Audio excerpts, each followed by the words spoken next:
Please be seated. The Honourable Assembly has resumed its sitting. The Honourable Minister of Financial Services continuing. Thank you, Mr. Speaker. Mr. Speaker, as I was about to begin when we took the break, due to the importance of the bill, the Private Funds Bill, the Ministry ensured that active stakeholder consultations on the bill took place, and that it was done in order to solicit feedback from industry stakeholders as well as the EU Code of Conduct Group. While drafting the bills, Mr. Speaker, the Ministry of Financial Services consulted a Cayman Islands-based working group comprised of the Cayman Islands Monetary Authority and fund professionals, including accounting, audit, administration, governance, and legal firms and associations, to provide local industry perspectives. Mr. Speaker, the Funds Working Group established by the Ministry and actively consulted throughout the better part of 2019 comprised of nominations received from the Cayman Islands Fund Administrators Association, the Cayman Islands Directors Association, the Cayman Islands chapter of the Alternative Investment Management Association, AIMA, the Cayman Islands Legal Professional Association, and the Cayman Islands Institute of Professional Accountants. Mr. Speaker, I would like to thank the local industry representatives and the CIMA staff for their tireless and invaluable input in this process. Mr. Speaker, the bill has three key pillars: registration, operational regulation, and supervision and enforcement. Mr. Speaker, speaking briefly to registration. All vehicles falling within the scope of the private funds definition must register with the Cayman Islands Monetary Authority. CIMA is establishing mechanisms to review registration requests in an efficient manner. Mr. Speaker, the bill does not impose the registration requirement for the following entities: regulated mutual funds and regulated EU-connected funds, non-fund arrangements, and certain overseas private funds that solicit the Cayman Islands public for investments. These, Mr. Speaker, are dealt with in other related regulatory laws. Mr. Speaker, certain categories of private funds to be specified by regulations may elect to register as restricted scope private funds. These vehicles will be subject to an appropriately proportionate regulatory regime.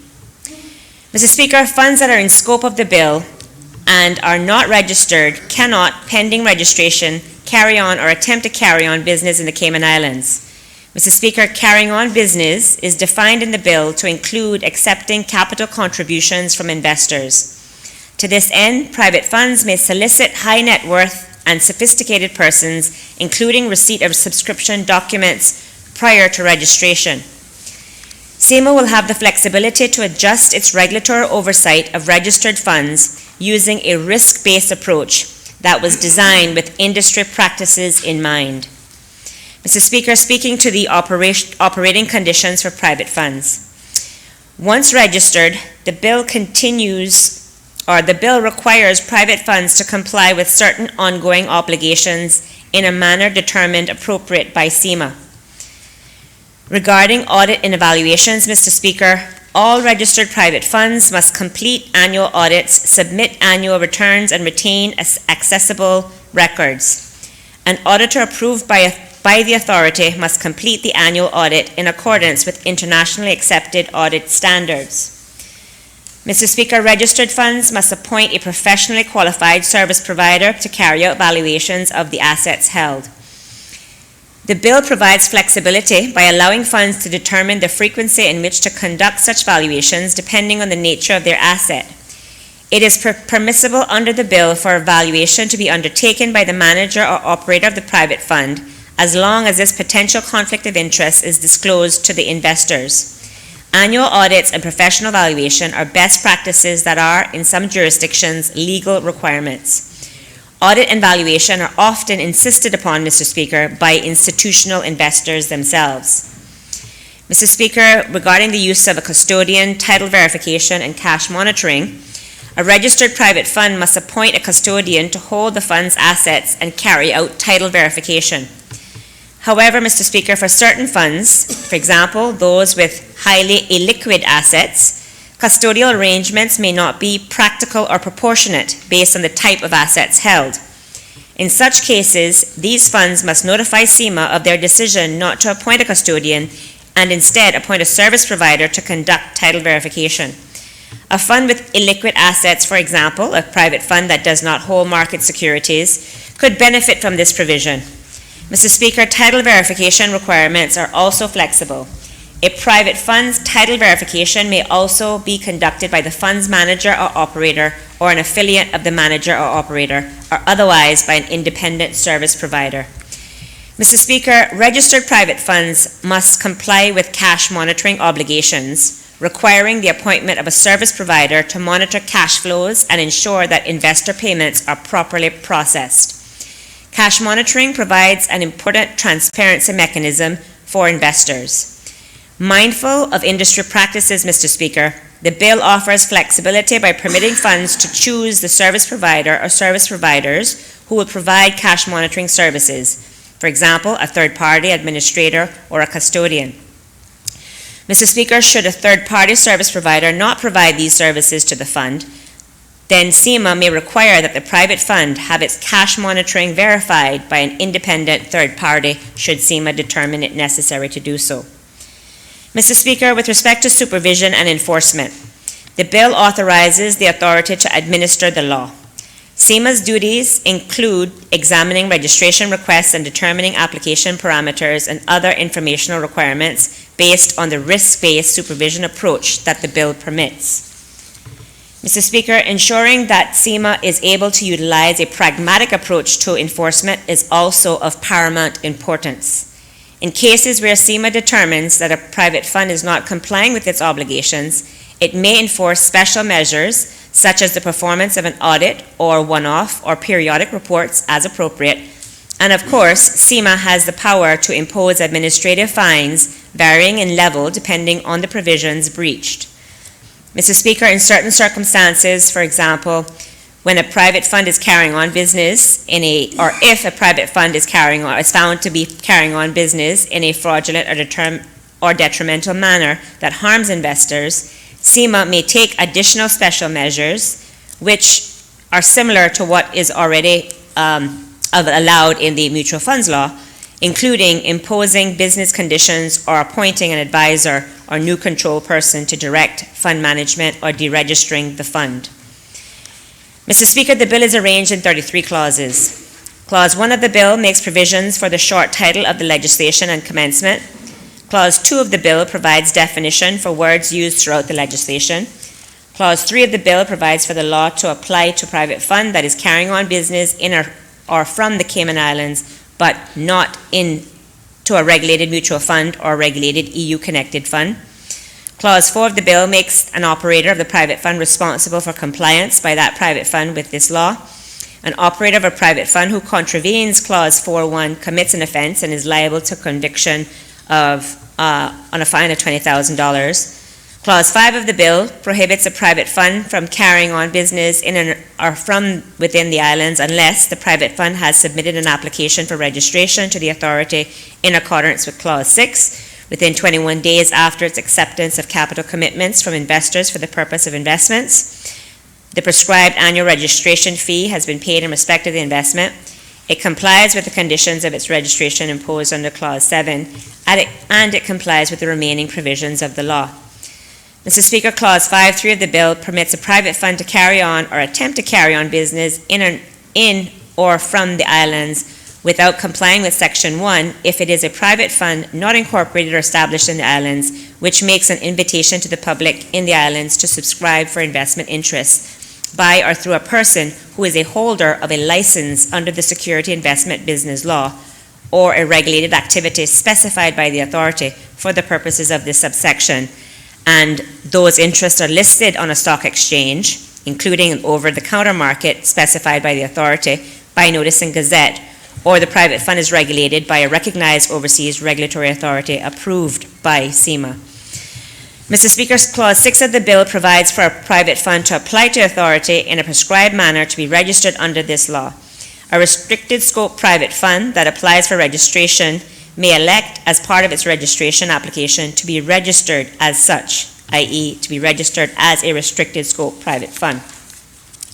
Clause 7 of the bill gives the authority the power to register a private fund subject to such conditions as SEMA considers appropriate after considering an application made under Clause 6. Where an application is made under Clause 6 by a restricted scope private fund that has elected to be registered as such in accordance with Clause 6.2, SEMA may register the restricted scope private fund as a registered restricted scope private fund. Clause 8 of the bill provides for the risk-based supervision of a private fund. Clause 9 of the bill imposes restrictions on the name of a private fund. Clause 10 of the bill requires the payment of an annual registration fee by a private fund. Clause 11 of the bill imposes an obligation on a private fund to inform the authority of any changes that materially affect any information submitted to the authority under Clause 6, or otherwise under the law, or if it changes its registered office or the location of its registered office. Clause 12 of the bill creates an offense for a person other than a private fund to represent in a way that the person is carrying on or attempting to carry on business in or from the islands as a private fund.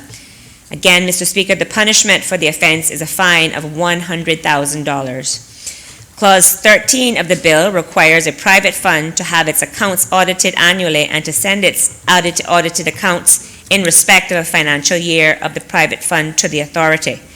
Clause 14 of the bill requires a private fund to submit an annual return in the form of in the prescribed form in respect of each financial year of the private fund. Clause 15 of the bill provides for the retention of records of a private fund. Clause 16 of the bill imposes an obligation on the private fund to have appropriate and consistent procedures for the purposes of proper valuations of its assets, which shall ensure that the valuations are conducted in accordance with the requirements in the law.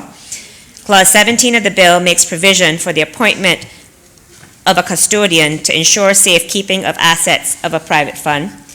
Clause 18 of the bill requires a private fund to appoint an administrator, custodian, or other independent third party for the purposes of cash monitoring.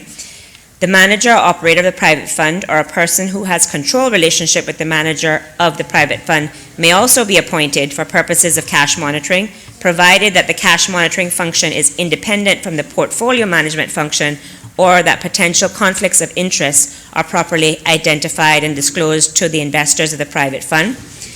Clause 19 of the bill requires a private fund that regularly trades securities or holds them on a consistent basis to maintain a record of identification of the identification codes of securities it trades and holds, to make the record available to SEMA upon request. Clause 20 gives the authority to the power to enforce special measures against private fund where it considers the private fund has breached or is at risk of breaching its obligation under the law.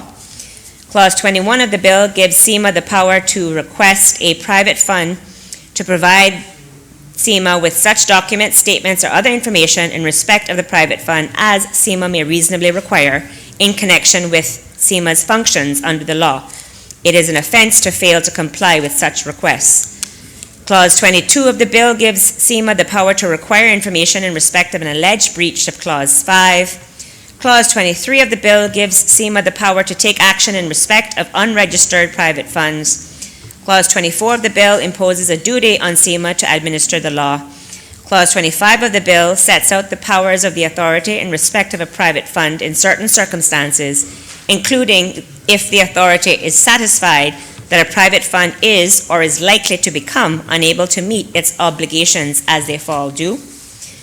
Clause 26 of the bill gives the authority the power to search premises in accordance with a search warrant if there are reasonable grounds for suspecting that an offense under the law has been, is being, or is about to be committed in the premises. Clause 27 of the bill makes it an offense for a person to not hinder the authority in the exercise of any of its powers under the law, and the person who contravenes this provision commits an offense and is liable on conviction to a fine of $200,000.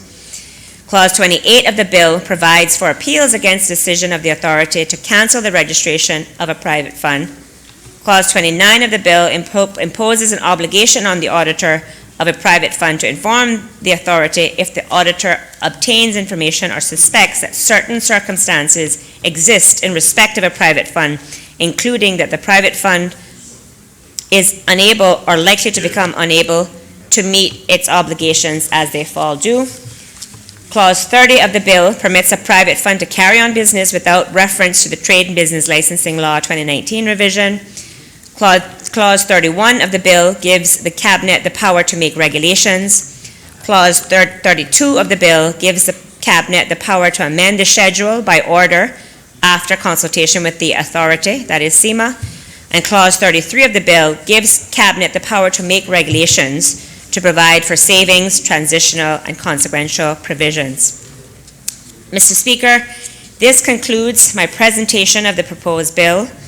There are committee stage amendments, Mr. Speaker, to be made to the bill to clarify certain clauses, to make various enhancements, and to incorporate constructive feedback received during the public consultation period, all of which, as I said, will be proposed during committee stage. Mr. Speaker, in closing, I wish to sincerely thank my staff at the Ministry of Financial Services, relevant members of the financial services industry, and the Legislative Drafting Department, in particular Mrs. Karen Stephen Dalton, for their efforts with respect to the design and preparation of the bill. Mr. Speaker, members of the Department of Financial Services Policy Legislation, ably led by Mrs. Michelle Bahadur, having had significant input from local fund professionals and specialist legal advice, have worked tirelessly and extremely hard throughout 2019 to craft legislation to position the Cayman Islands to continue to be leaders in the investment funds industry, raising the bar in relation to investor protection and transparency, and adopting stronger AML CFT measures, and enabling SEMA to have more oversight of the industry as appropriate, to be determined, as I said, on a risk-based, commercially sensible manner. Mr. Speaker, I therefore commend the Private Funds Bill 2020 to this Honourable House for its second reading.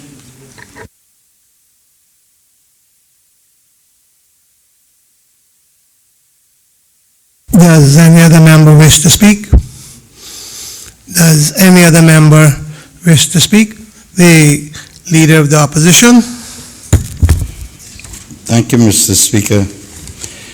Mr. Speaker, I rise on behalf of the opposition to make a short contribution to the bill before us. However, I should point out that the member from Bodden Town West will do the substantive response on behalf of the opposition.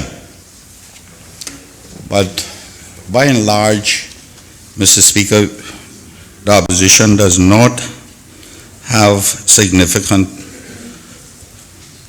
concerns about the bills. They are because we understand the need to put these things in place because of the external forces. And complying requires change in our regime. I believe it was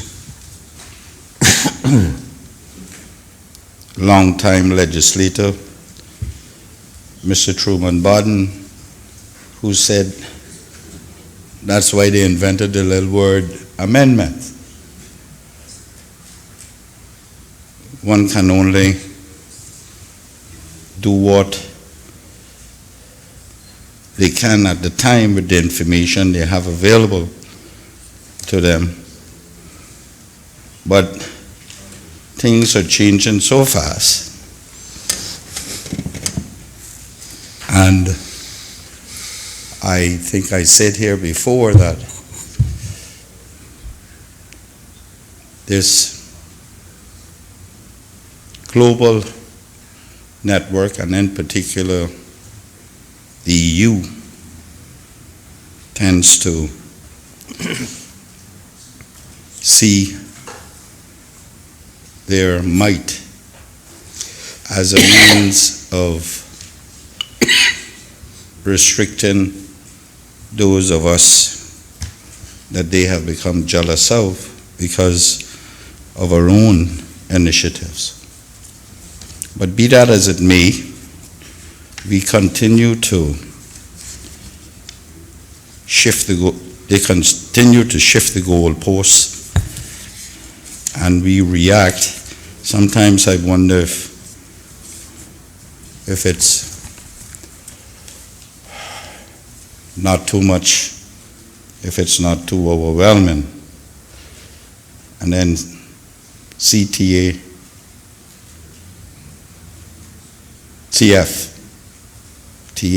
is has joined the same cadre of those who would crucify all others. CFTA. Mr. Speaker, we understand the need to work with the government, particularly on matters relating to our financial industry, because it's our bread and butter. When this country had nothing, there were those forerunners who came long in advance of all of us in here, who saw those opportunities and put it in place. I guess we now have to maintain it, to maintain our country and its people. I was recently in the Eastern Caribbean, and it bothered me somewhat to see what 20 years ago, 30 years ago, to see the fields where sugar cane was grown, now they're raising cows. That is how powerful many of these countries can be. They destroy your industry and move on. That's how powerful the industrial countries of this world can hold themselves out to be. And we all know what happened to the sugar industry. It has now become synthetic sugar, fake sugar, sweeteners.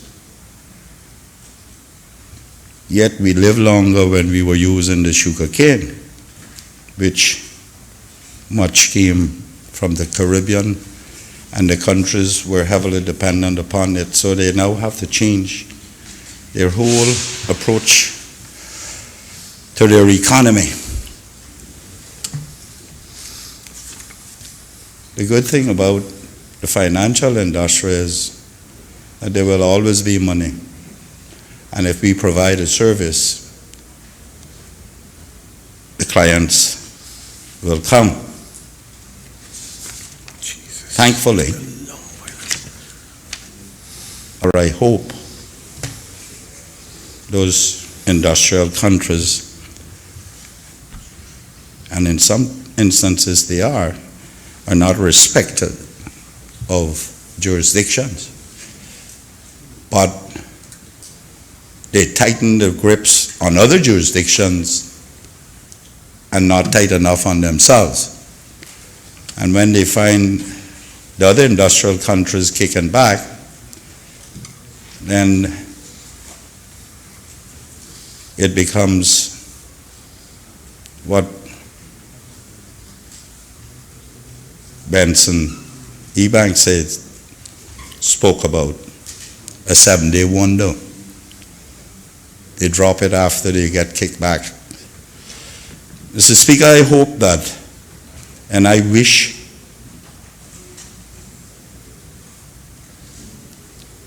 Mr. Johnson well.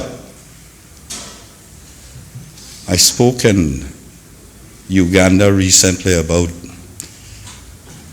the possibility of opportunities out of Brexit. Of course, he was not elected as Prime Minister at the time with such overwhelming mandate to deal with Brexit. I hope that he finds some way to carry out his responsibilities to remove England from the EU, but in doing so, indeed, there is a need to consider the membership of the Commonwealth, but more importantly, the overseas territories, and not leave us out there in particular to swim on our own, and some kind of arrangements can be made within all those arrangements for us. Because if England has to continue down the road under the regime of the EU when it comes to financial matters, then we are going to be adversely affected, continue to be adversely affected by the many requirements they have put in place, where with England being obligated to follow those in the past. So, Mr. Speaker, I look forward to seeing how Mr. Johnson will exit. I briefly spoke to a couple of MPs, and they are optimistic. And some of my other associates in the UK, and they too are optimistic about the exit. I know this government has, at least the Premier has, had on his mind similar concerns, and we need to, and I'm sure he is working on and having discussions with regards to Brexit.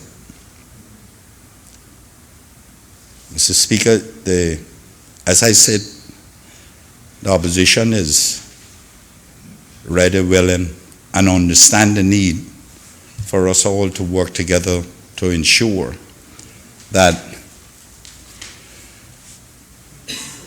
we maintain our coveted position on the world stage in offshore financial matters.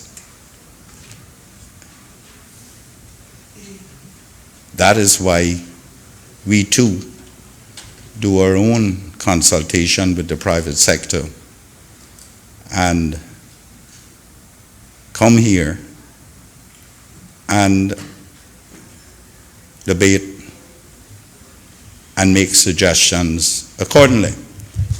I most times go to the Attorney General and in his capacity and bring some concerns to his attention, which I just did a few minutes ago. And one of the concerns that I had was that under section 26, in my experiences here, Mr. Speaker, I have seen us talk about search warrants and the authority to inspect places. In all laws, I have seen us plainly lay out, and this is in more recent times, plainly lay out electronic means of storage.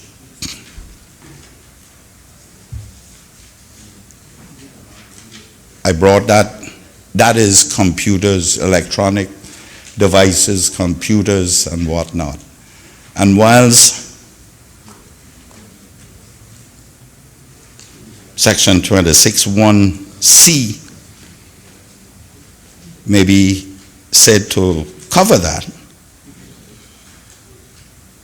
to break open and search anything on the premises in which a record may be stored or concealed. For the avoidance of doubt, I believe we should include electronic devices and computers somewhere within that section. And I know the minister has indicated that there will be some committee stage amendments which has been circulated, and I have not seen that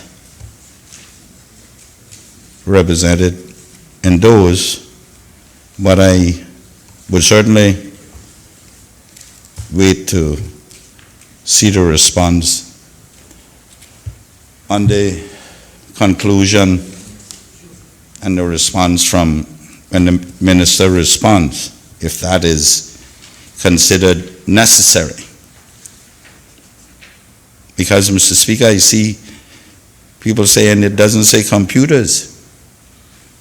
And that is the trend. That's the world view. That's the world practice, that all files are stored on electronic devices, whether they're computers or... Don't ask me much about computers, because what I know about them, you can write on the back of a 5-cent stamp and still have place to lick your tongue. But certainly it is, I can still think I do. And I believe that the minister should look at, to avoid any doubt in the mind of those managers or whatever they may be in those offices, who must respond to the authorities' authority to seek a search warrant and to protect investors, that they will not hide and prevent the authority from removing computers from those offices. The responsibility lies with the authority to protect investors, creditors and the like.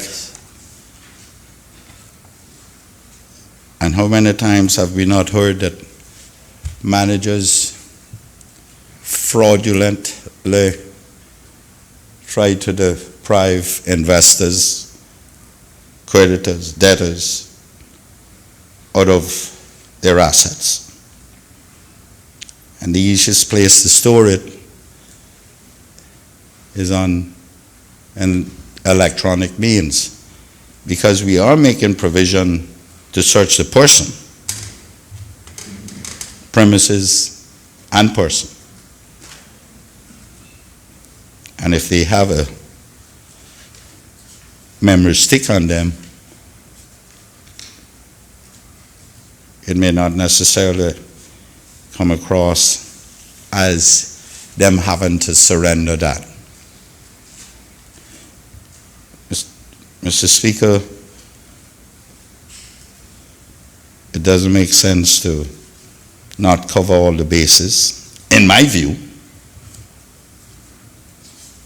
So I would submit to the minister that I believe there needs to be an inclusion of electronics, devices or computers, whichever, and/or computers, whichever one they decide, or both. Mr. Speaker, the other area that I had to seek clarification on was that I've always seen, since being here for so long, audits being done based on general accepted international standards, which includes, which is defined in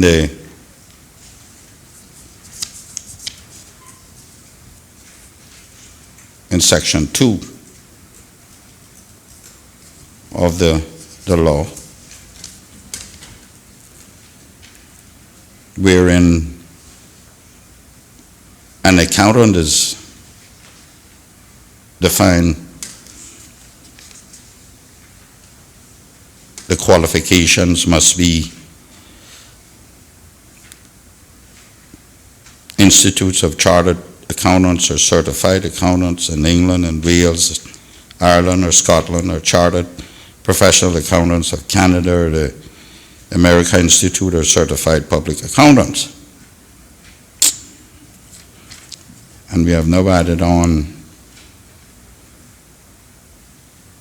Institute of Accountants in a non-high-risk jurisdiction, and a current member in good standing of one of these institutes.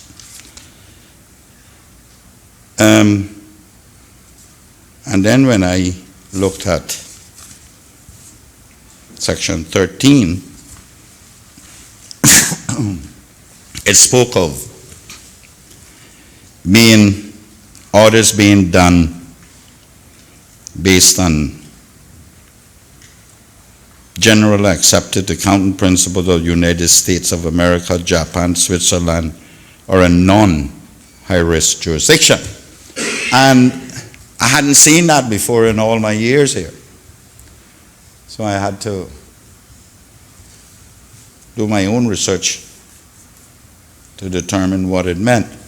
But it is my understanding that those are the areas that much of these private funds come from. So we merely would be complying with those clients and giving them some degree of comfort, which is understandable, I guess.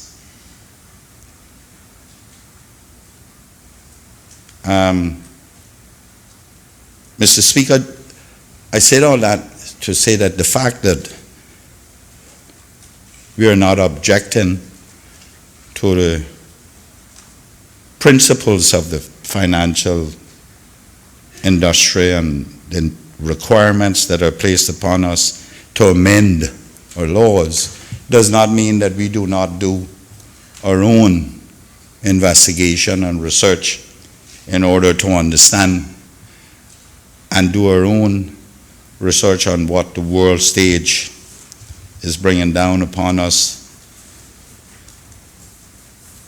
And it simply means we all have to do that to stay abreast of what is currently happening, particularly the ones that are going to affect us in one way or the other, adversely, positively, but more importantly, adversely. So, Mr. Speaker, I again give the opposition support to the government, and I know we are spending lots of money to stay abreast, but when one industry provides over 50% of your GDP, then it is necessary for us to ensure that we stay as robust as possible, we respond as quickly as possible, but we consult as widely as possible too, and ensure that those who operate it, their advice is adhered to. I know we can't adhere to everyone's advice, but certainly from a general perspective, advice from these people who have the tools, who works the system, is extremely important in getting any legislation done correctly. I'm sure the world is not going to come to an end if we consult with all and sundry. And I hear the minister say that they have consulted widely. And I am thankful that that has been made clear. But of course, there are going to be people in the community who will claim that their advice was not even considered. Mr. Speaker, we need to make sure we at least appease those who do this job, because we don't know everything, and certainly we don't work in that industry. But we have to provide the tools. And Mr. Speaker, I've said on a number of occasions, it is precisely those people that we must consult, that I believe in consulting, because I can tell you, if they give me, they make a handsome living out of this industry. And if they give me bad advice because they want to see me fall politically, that's less for them to take home too. They may advise me poorly. They're going to destroy the very country that they live in. So you have to trust somebody. And I believe that it is incumbent upon them to provide good advice, sound advice, in order that the continuity of this country is realized. And if they don't, if they were taking the dollar home before, they'll be taking 50 cents.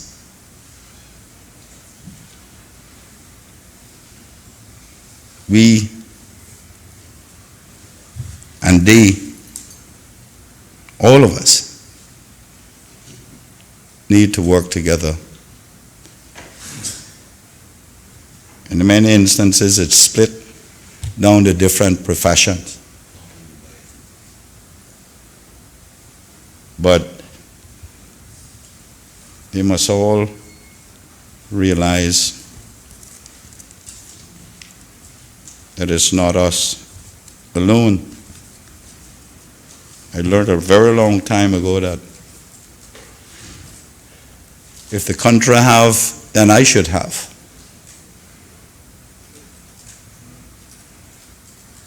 If I have and the country don't have, then I need to find someplace else to live. Because mine will soon be gone through misery. Mr. Speaker, I thank you for the opportunity. And like I said, the member from Georgetown West will speak. Bordentown West will speak more substantively on this. On the bill, you're always getting in things that just because it's me. So, Mr. Speaker, I will take my seat and leave it to the member from Bordentown West.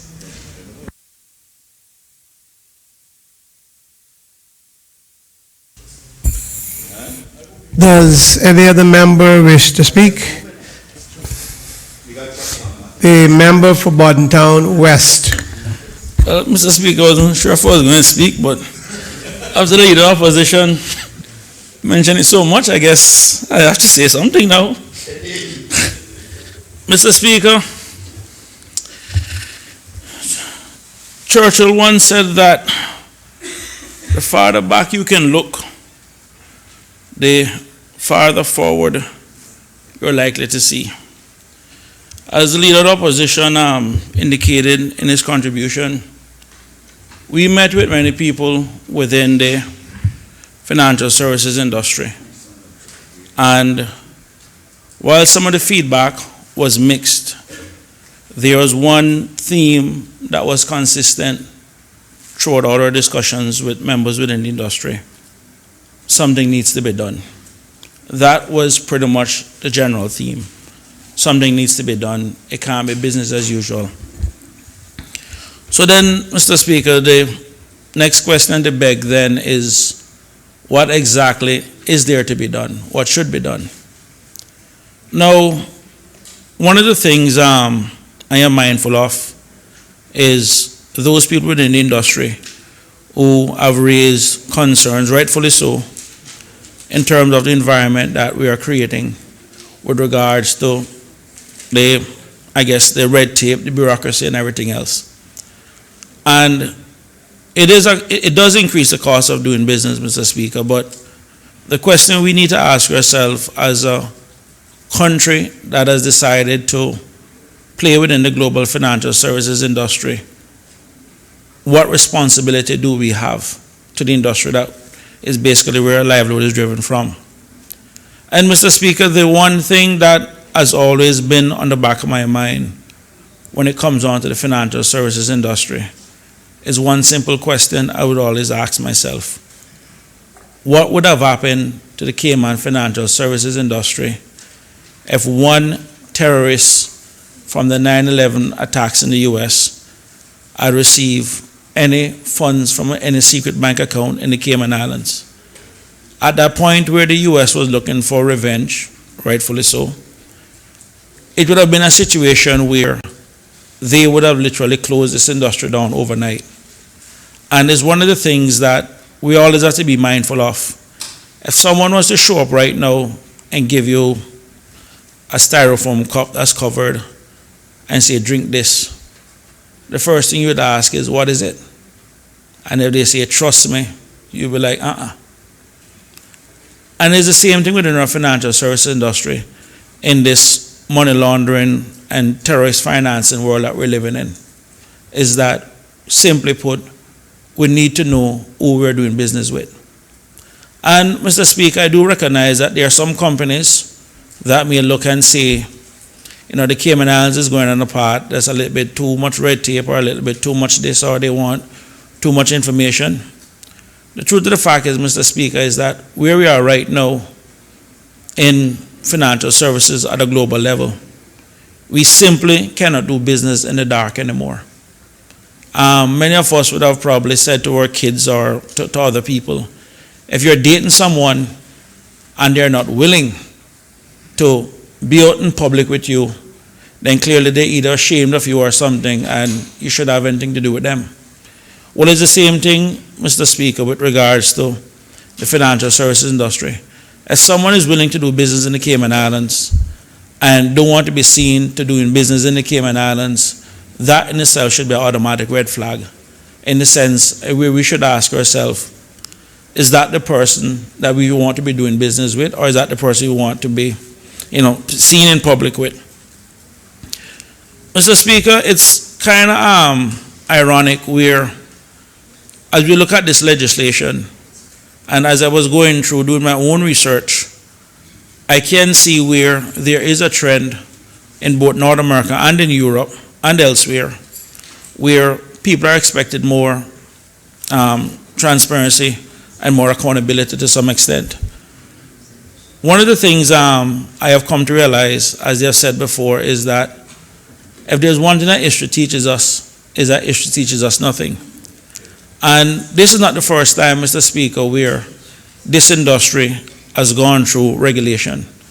For some who be students of history, they recognize that in 1940, 11 years after the stock market crashed in the United States, they had passed the Investment Advisory Act to pretty much regulate private equity funds. Because at that time they realized that even after passing the 1933 securities legislation, that there were still gaps, there were still shortcomings within that legislation where they needed to go back and look at this separately. Bringing it much further to date, Mr. Speaker, if you look at where this started from, the genesis of many of these transactions and these amendments and these laws that we're looking at actually started as a result of the 2008 financial crisis. And one of the legislation that came out of that was the Dodd-Frank Act.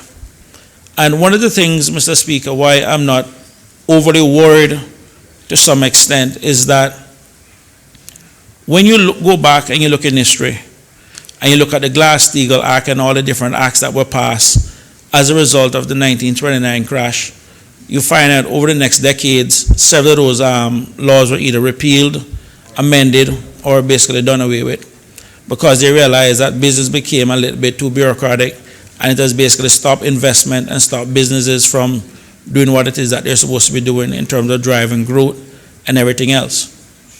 You bring it forward to this time now, Mr. Speaker, even with the Dodd-Frank Act that they have in the United States, we're already seeing now back in, I think it was June 2017, where the U.S. House of Representatives already passed laws that to amend the Dodd-Frank Act, and I think it was in June 2018, or May 2018, sorry, where I think President Trump had actually signed it to repealing some part of or making some changes to the Dodd-Frank Act. Because one of the things that they found out is that while it sounded good initially on paper to answer or as a response to the lessons learned from the 2008 financial crisis, what they also found out is that it was actually limiting some banks, it was affecting credit unions, it was affecting local banks and communities, and as a result, a lot of communities were suffering to some extent. So as a result, Mr. Speaker, what they turned around and started realizing, wait a minute, this is a little bit too much regulation, let us start repealing some of it. And I suspect the same will happen, Mr. Speaker, is that as businesses grow and as businesses encounter, just as we make changes here on different things, it's going to be a situation where 10, 15, 20 years from now, or it could be less, could be more, where legislators around the world, including Cayman, would be looking back and say, you know what, maybe that piece of legislation back then, based on the information we had, based on what it is that we knew at the time, and where we thought we were fixing something, maybe it needs a little bit tweaking, maybe it needs a little bit changing, or maybe it needs a little bit repealing. So it is from that standpoint, Mr. Speaker, where I'm not overly concerned, because this is something where many of our competitors are actually doing. What I can say, Mr. Speaker, that I do believe in, and this is just my core belief, is Cayman exceptionalism, in that whatever it is that we do, we have a tendency of doing it well, and to some extent very well.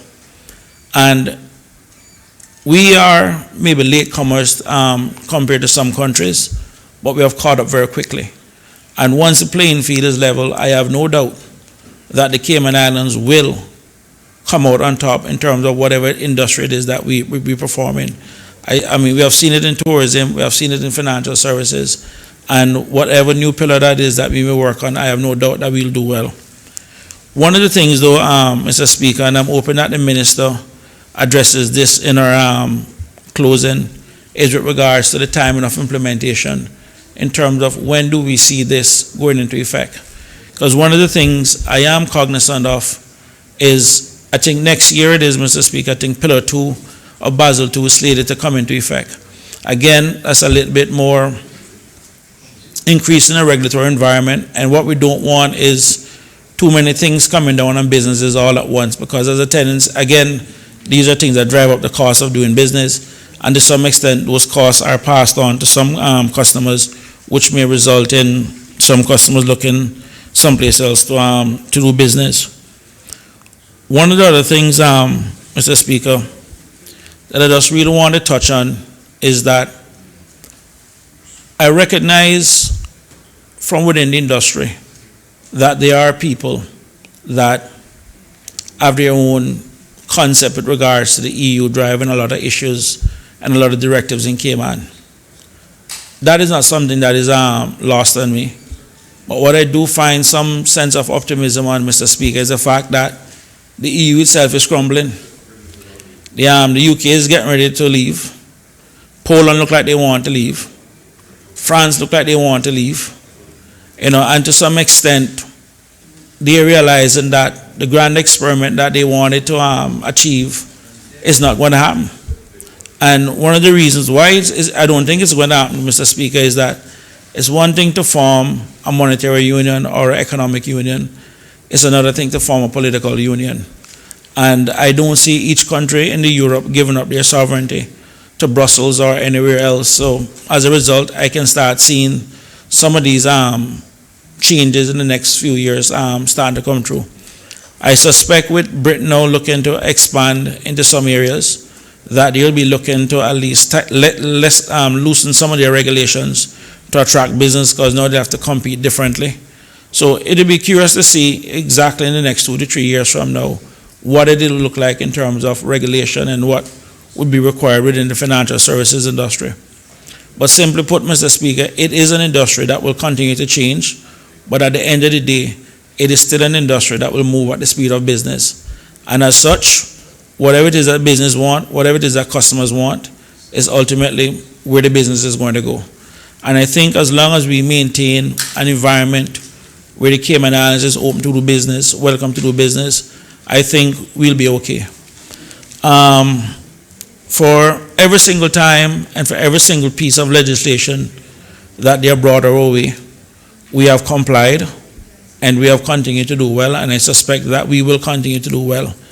Yes, there may be some challenges along the way, but at the end of the day, I don't think it is something that we should really, I don't want to use the word lose much sleep over, but ultimately, from speaking to people in the industry who do this for a living, they're not overly worried.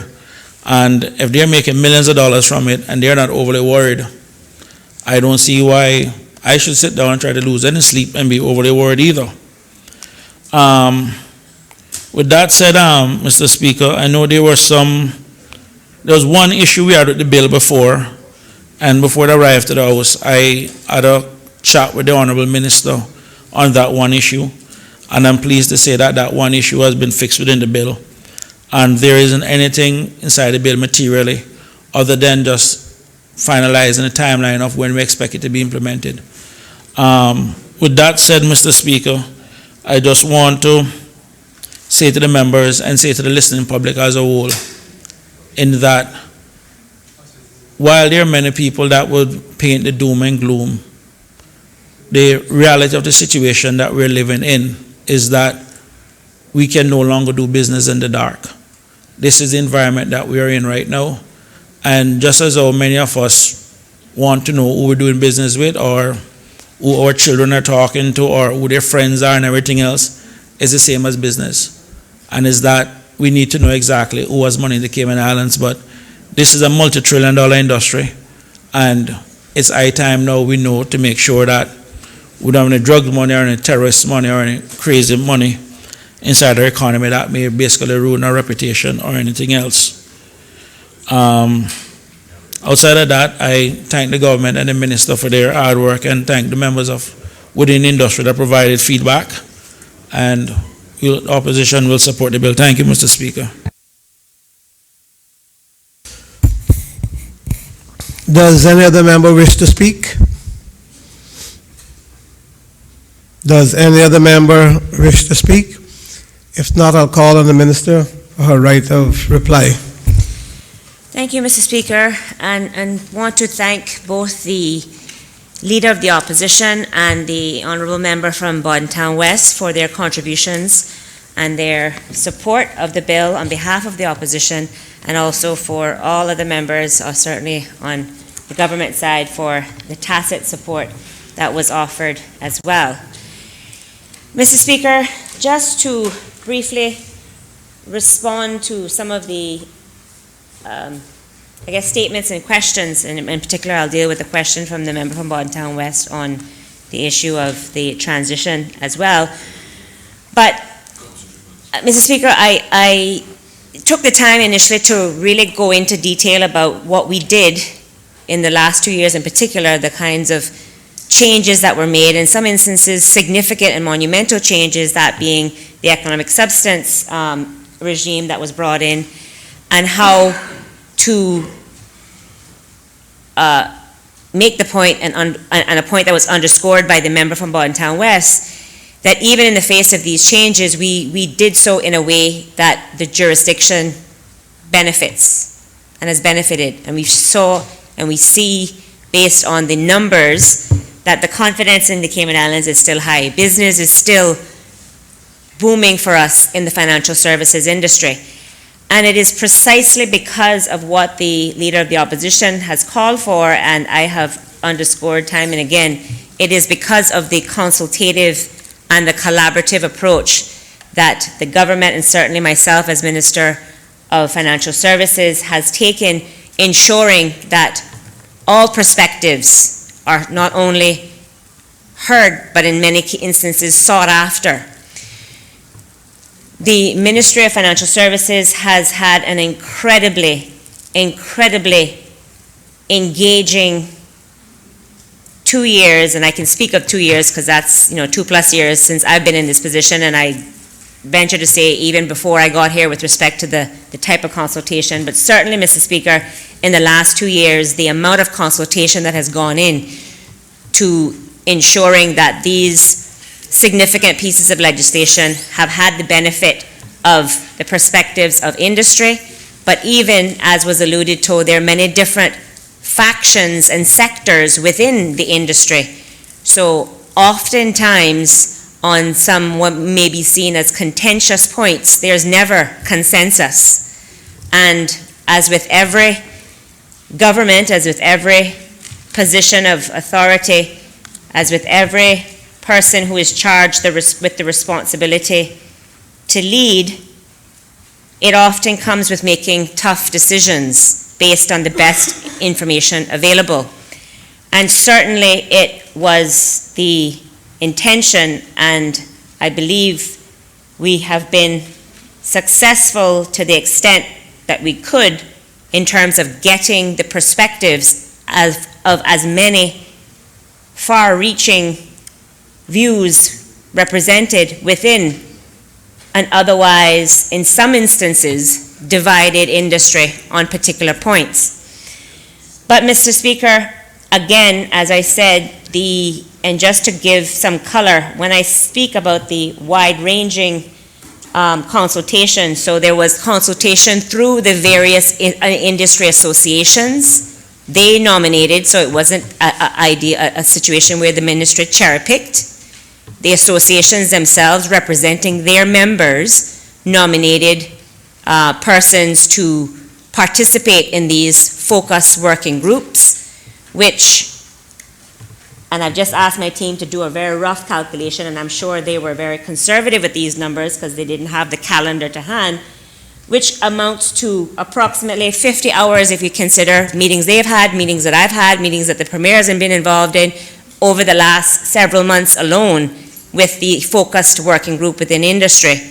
Not to mention the program of consultation that the Ministry of Financial Services, which I personally attend and host and participate in on behalf of the government for the wider financial services industry, which includes the industry quarterly update that's offered by the ministry. And the last quarterly update we had was for the first quarter of this year, where we had over 400 people within industry, and we went through in detail and had an opportunity to hear from in detail the comments, the concerns, the questions, and the suggestions of industry on the various pieces of legislation that we are about to debate today. So, Mr. Speaker, and then there are many other forms of consultation, which again, I've spoken to it in other avenues, but want to reiterate that I believe, and it underscores the success of the jurisdiction that both members have spoken about when they spoke to this bill. It is because our openness to taking commercially sensible and sensitive legislation, understanding and appreciating our role, and that obviously of the regulator, is to regulate an ever-changing industry that has increasing external and other pressures. So in short, Mr. Speaker, as a market leader in the funds industry, we believe it is important to lead, and that the Cayman Islands did not become the dominant jurisdiction for investment funds by happenstance or chance. Instead, Mr. Speaker, deliberate decisions were taken along the way to create a legislative and regulatory framework conducive to growth and in response to the needs of the changing times. And so, Mr. Speaker, the Private Funds Bill aims to strengthen the Cayman Islands offering and our position as a jurisdiction of choice for all types of legitimate investment fund business. And I thank the member from Bordentown West in his contribution to stress that we are all concerned about making sure that we continue to thrive, but we continue to thrive by facilitating legitimate financial services transactions. Now, the leader of the opposition also, I think, raised a very interesting, and it's a question, if I would be so bold as to summarize and paraphrase. It is, as a jurisdiction, we find ourselves always in a position of how do you balance the scales when the scales seem to be constantly being tipped. Now, Mr. Speaker, again, we have risen to the challenges that we have faced during many decades. We have evolved and we have adapted, and as a result, we have succeeded. Mr. Speaker, as a government, we have demonstrated our willingness and ability to lead, and through the proposition of this bill, to adopt and adhere to global regulatory standards as they continue to evolve. But Mr. Speaker, rest assured, and I know there's some concerns, especially among those individuals that may feel that, we're just doing too much, too fast, and going too far. Rest assured that the government is not prepared to do or to adopt anything that is considered anti-competitive or unjustifiable to the detriment of our funds industry, under threat of anything. Mr. Speaker, we are not prepared to acquiesce or capitulate to requests that are clearly unreasonable or indefensible should it come to that. We're prepared to lead, we're prepared to stay abreast and to adopt internationally accepted global standards, and that is what we continue to do. Mr. Speaker, appreciating the fact that change brings about some degree of initial uncertainty, rest assured that the Cayman Islands government is committed to ensuring that the implementation of the funds legislation is as seamless as possible for clients, industry stakeholders, investors, SEMA, and government alike.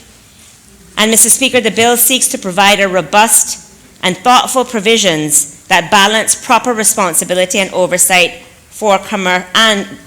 with commercial efficiency.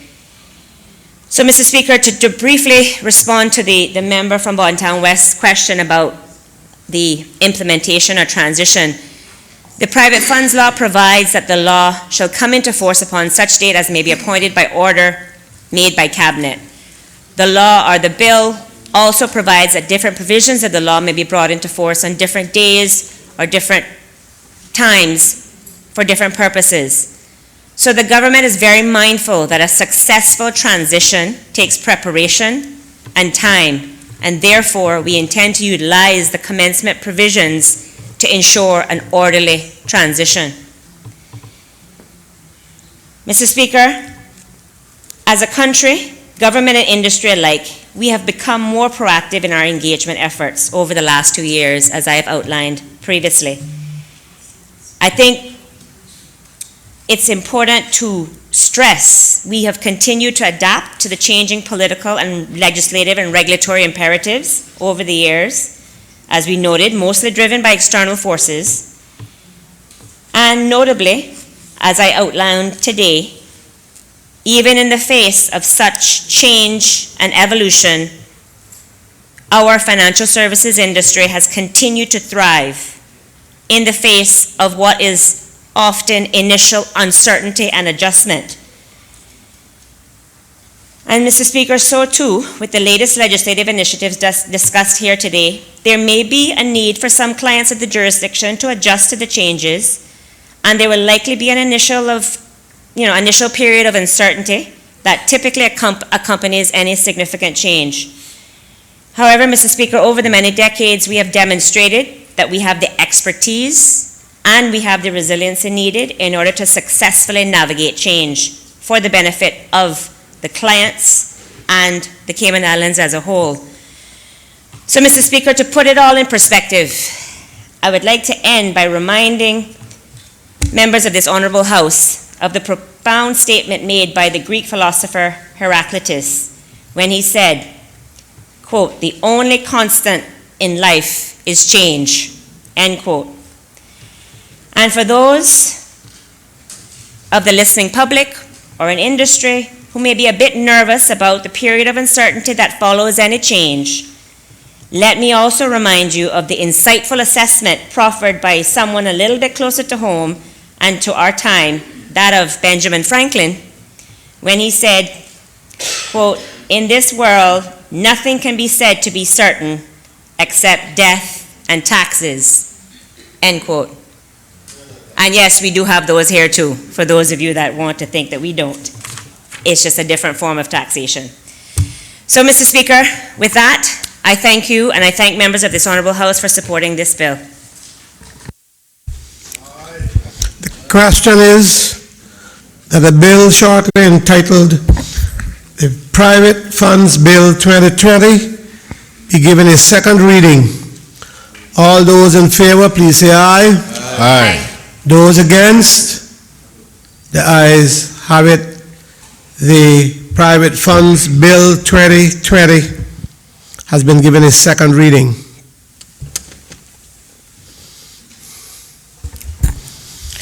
Mutual Funds Amendment Bill 2020.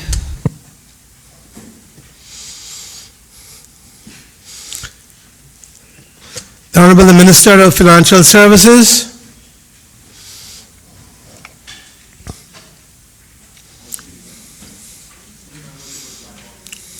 You need that.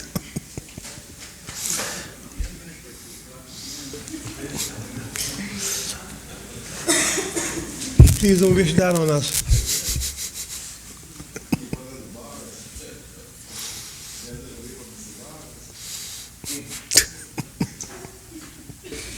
Thank you, Mr. Speaker. I beg to move the second reading of a bill entitled Mutual Funds Amendment Bill 2020. The bill has been duly moved. Honorable Minister, are you speaking there too? Yes, sir. Mr. Speaker, I rise to present the bill on behalf of the government. It is a bill that seeks to amend the Mutual Funds Law 2020 revision in order to bring certain mutual funds that were previously exempt into scope for regulation. A number of the amendments proposed, Mr. Speaker, are consequential to the new Private Funds Bill 2020 that I just presented. And so therefore, Mr. Speaker, the general information and the introduction and even some part of the conclusion that I provided earlier will be utilized as the general information for this bill. And so I would remind members to keep that in mind accordingly. That means, Minister, that you're not going to be too long on this bill. No, then. Mr. Speaker, that first one laid the foundation for the next two bills to come. Mr. Speaker, Section 4.4 of the Mutual Funds Bill previously allowed a fund to carry on business in and from the islands Section 4.4 of the Mutual Funds Law allows a fund to carry on business in and from the islands without being registered or licensed by the Cayman Islands Monetary Authority if the equity interests were held by not more than 15 investors, a majority of whom were capable of appointing or removing the operator of a fund, or it was a fund not incorporated or established in the islands, which makes an invitation to the public in the islands to subscribe for its equity. Mr. Speaker, the Mutual Funds Amendment Bill 2020 strives to enhance and modernize the regulatory and supervisory framework for mutual funds. Mr. Speaker, the Mutual Fund Bill brings within scope of regulation mutual funds that currently meet the requirements of Section 4.4A. To reiterate, Section 4.4A applies to funds with equity interests that are held by not more than 15 investors, a majority of whom are capable of appointing or removing the operator of the fund.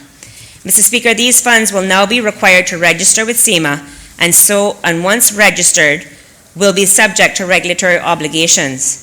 The registration process for these mutual funds will require that there is filed with the authority a certified copy of an extract of the constitutional documents of the mutual fund, specifying that a majority of the investors in number are capable of appointing or removing the operator of the mutual fund. There is filed with the authority such information as may be required in the prescribed form. It is registered with SEMA in the prescribed manner, and the prescribed annual registration fee has been paid in respect of the mutual fund. Mr. Speaker, all regulated mutual funds must provide SEMA with information upon registration, pay an annual registration fee, comply with annual return requirements, retain accessible records, and have annual audits issued or undertaken by an auditor approved by the authority in accordance with international standards. Mr. Speaker, the exemption to the registration requirement for certain overseas private funds that solicit the Cayman Islands public for investments under Section 4.4B of the Mutual Fund Law will remain in place as such an alternate route to compliance through the private funds manager, which is licensed under Security Investment Business Law, will be utilized. So in essence, that is the regulatory law that will govern those type of funds. Mr. Speaker, the bill is arranged in 15 clauses, and I will briefly speak to them, Mr. Speaker, but there are some committee stage amendments that are anticipated to be discussed at the time of committee stage. Clause 1 of the bill provides a short title and commencement of the legislation. Clause 2 of the bill amends Section 2 of the principal law to clarify the exemptions referred to in the definition of licensed mutual fund administrator are exemptions that were granted prior to the commencement of the Mutual Funds Law 2006, and to add references to limited liability partnerships. Clause 3 of the bill amends Section 4 of the principal law to provide the mutual funds carrying on business in and from the islands with equity interests held by not more than 15 investors will now be required to register with the authority. Clause 3 further amends Section 4 of the principal law to provide, among other things, for the operator of a mutual fund registered in accordance with Section 4.4A of the law to submit annual return in respect of each financial year, and the registration of a mutual fund is for the period not exceeding 3 years. Clause 3 also amends Section 4 of the principal law by inserting a new provision to make it an offense for a person to include information or an explanation that a person knows or should reasonably know is false or misleading in an offering document, and the person who contravenes this provision commits an offense and is liable to a fine of $100,000. Clause 4 of the bill amends Section 5.1 of the principal law by deleting the reference to 4.1b of the principal law, which refers to the mutual fund that is provided with a principal office in the islands by a licensed mutual fund administrator. Clause 5 of the bill amends Section 8 of the principal law to require that the accounts of the regulated mutual fund or mutual fund registered in accordance with Section 4.4 of the principal law be prepared in accordance with international financial reporting standards or generally accepted accounting principles of the United States of America, Japan, or Switzerland, or any non-high-risk jurisdiction. Clause 6 amends Section 9 of the law, 9.1 of the law by deleting the word licensed and licensed in relation to mutual funds. Clause 7 of the bill amends Section 10 of the principal law to correct a typographical error by deleting the word all and substituting the word shall. Clause 8 of the bill amends Section 23 of the principal law to include mutual funds registered under Section 4.4a under the funds that can be requested by the authority to have their accounts audited. Clause 9 of the bill amends the principal law to add a reference to mutual fund registered under Section 4.4a in light of the changes to that section. Clause 10 of the bill amends Section 30 of the principal law to clarify certain references to a regulated mutual fund. Clause 11 of the bill amends Section 32 of the principal law to add reference to a mutual fund registered under Section 4.4a of the principal law in light of changes to that section.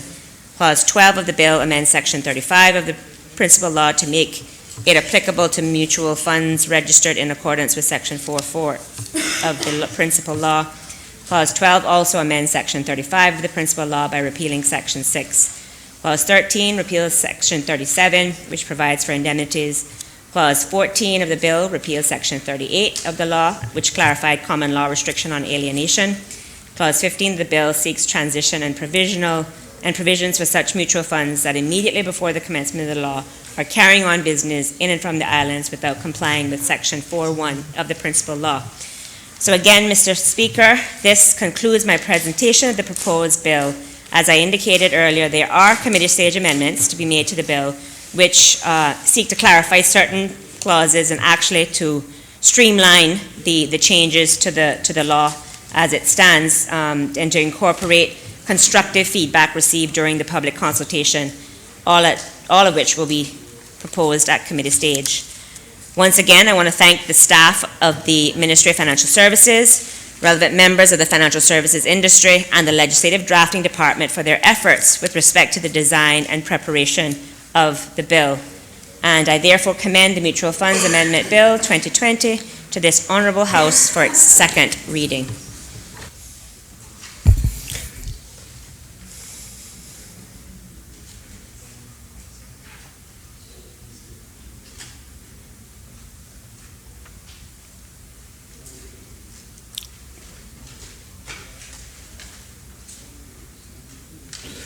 Does any other member wish to speak? The member for Georgetown Central. Thank you, Mr. Speaker. I want to say thank you to the Minister for her contribution to this amendment to the bill, as well as her previous contribution. And Mr. Speaker, quite like she rounded up or started off her contribution about her bills in totality, my comments are going to be generalized to most of her bills altogether. I missed the opportunity to speak on the first one, so I won't be speaking specifically, but I'm sure that you gave the leniency to her to generalize her previous comments to all of them, that my comments can be generalized to her bills in totality. Honourable member, I understand, and the chair will cooperate as I understand what you all mean by generalizing. However, we still have the rule of not speaking to a bill that is not before the House. So while I will, as I said, give leeway, and I do understand where members hated, and if that can shorten time, fine. Thank you, Mr. Speaker. As I said, that speeches can be immortal but not eternal. Thank you so much, Mr. Speaker. I promise you that I will not be too long. First, I want to say thank you to the minister's staff for the hard work. I can imagine the pressures that each and every one of you and those who are not in chamber today go through by meeting the demands of industry as well as the pressures of international agencies and committees to make sure we are setting our standards as high as they should be and has always been. So that pressure is not an easy one to maintain and accomplish. So I give much credit to that. I want to agree with my colleague who gave generalized comments to the approach to the financial services legislation changes that we obviously have to be dealing with on a regular basis. But, Mr. Speaker, it is incumbent upon me to highlight some minor concerns, not major, minor concerns that I hope will just edificate the minister to keep a close eye on. Mr. Speaker, I can't help but to say that it seems, I think this is the third time now that I've seen a batch of financial services related bills come to this Honorable House with a rush or last minute approach saying that we have to get them done by tomorrow. And I don't mean literally tomorrow, but within a very, very short period of time because of international pressures. And Mr. Speaker, in most cases, it's not one bill or two bills or three bills, but substantial changes to the financial services industry. Now, Mr. Speaker, as members of this Honorable House, particularly that of the opposition, our job, our role, our responsibility is to examine all bills to see if we see any issues or any way we can suggest changes to make sure that we do this right. And it becomes difficult for us to do that with that pressure, with that last minute approach, just like what we've heard just now, Mr. Speaker, from the Honorable Minister, that there are some substantial changes and amendments being proposed. Now, Mr. Speaker, I am not a financial genius in any capacity. I've never been a part of the financial services industry. So, therefore, as to do my job and my responsibility as a legislator, I have to do my research. I have to ask other stakeholders in the industry their thoughts, their views about these amendments. If there's something that the government has missed, maybe I could have gotten those concerns and voiced them in this Honorable House. But, Mr. Speaker, when we have bills that are compacted in such a short period of time and having that, forgive me for saying, rushed approach, it diminishes the examination process that is necessary.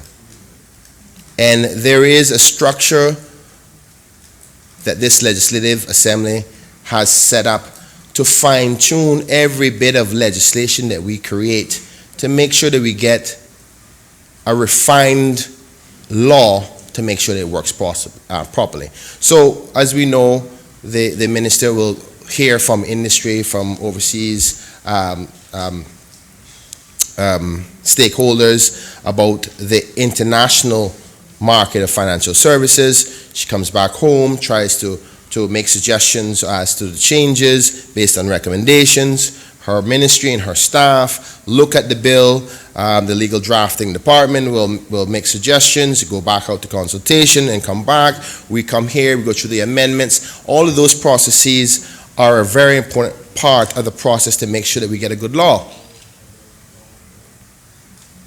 But, Mr. Speaker, why I highlight the rushed approach is because with that pressure of that rush, we are losing the refining process of these bills.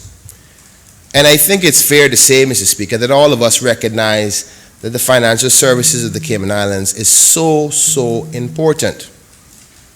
And that's why the opposition is willing to support the government in their endeavors. And we know there's never a negative intention in any way to make any mistakes. But we must agree that a lot of the changes, when we're being the first out there to do some of these things, we're taking a gamble because we don't know exactly how the industry is going to respond. So that refining process is so vital. And I think it's important, particularly when we are making significant bills like the one that we just heard, and amendments to any part of our financial services structure and legislation and industry, that refining process is taken through each stage properly. Because one bad mistake, Mr. Speaker, can definitely do some serious harm.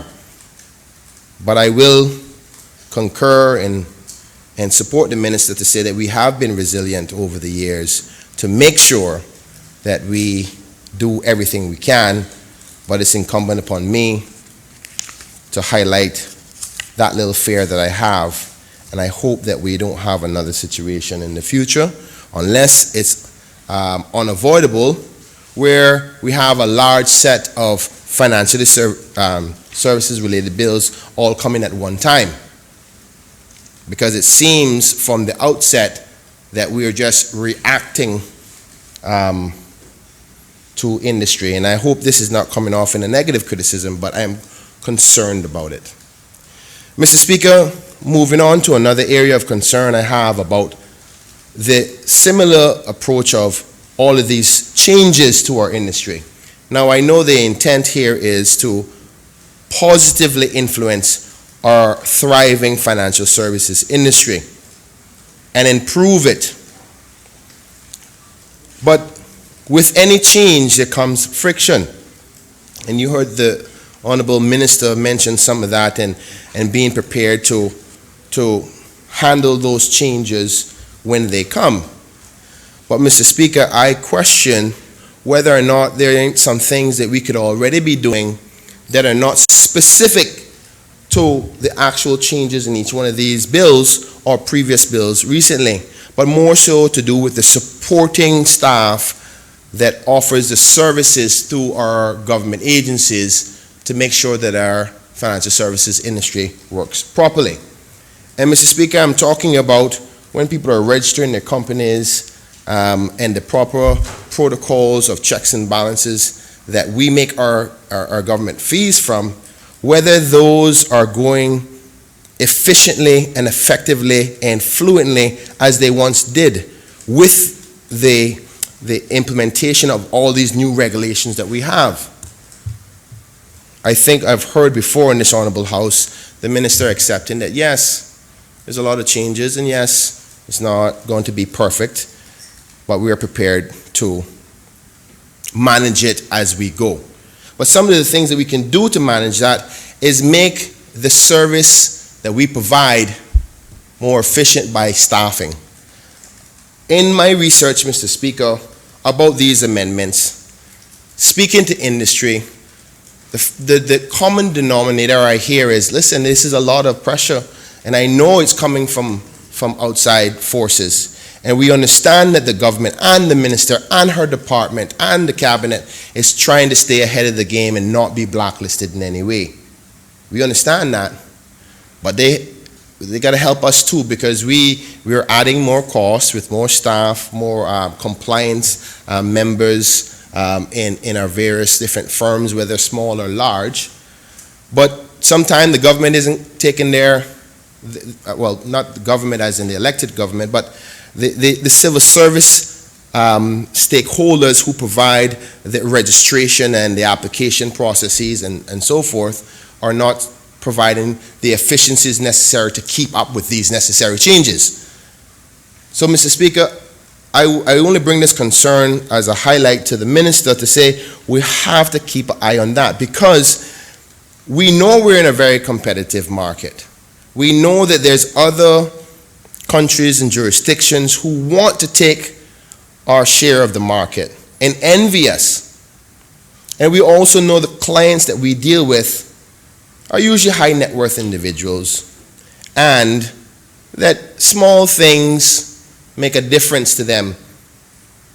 Like, say, for instance, I had the opportunity, Mr. Speaker, to meet some of those types of clients through different avenues, which is not important to this honorable house, but just met with them, and the approach is, listen, we love the Cayman Islands. We love the safety it offers, the political maturity and stability, and that we're forefront runners. But we are business people. We want things done in a reasonable amount of time.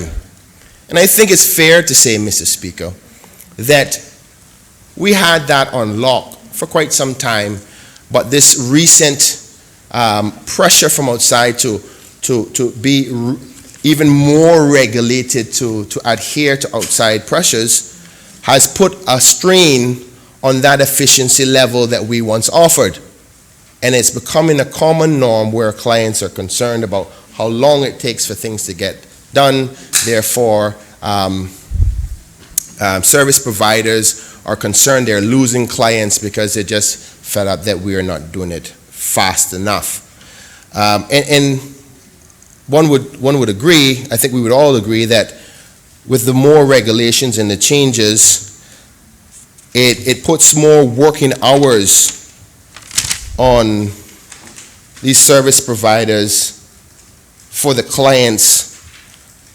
So therefore, more working hours, that means it takes longer to get the service to the clients. So we have to make sure that we're still giving that A1 service to those people who love the Cayman Islands for the various different reasons. So if the minister would be mindful of that, she will continue to have mine as well as the opposition's full support in this journey of staying ahead of the game, which could be difficult, but we are doing our part to make sure to do that.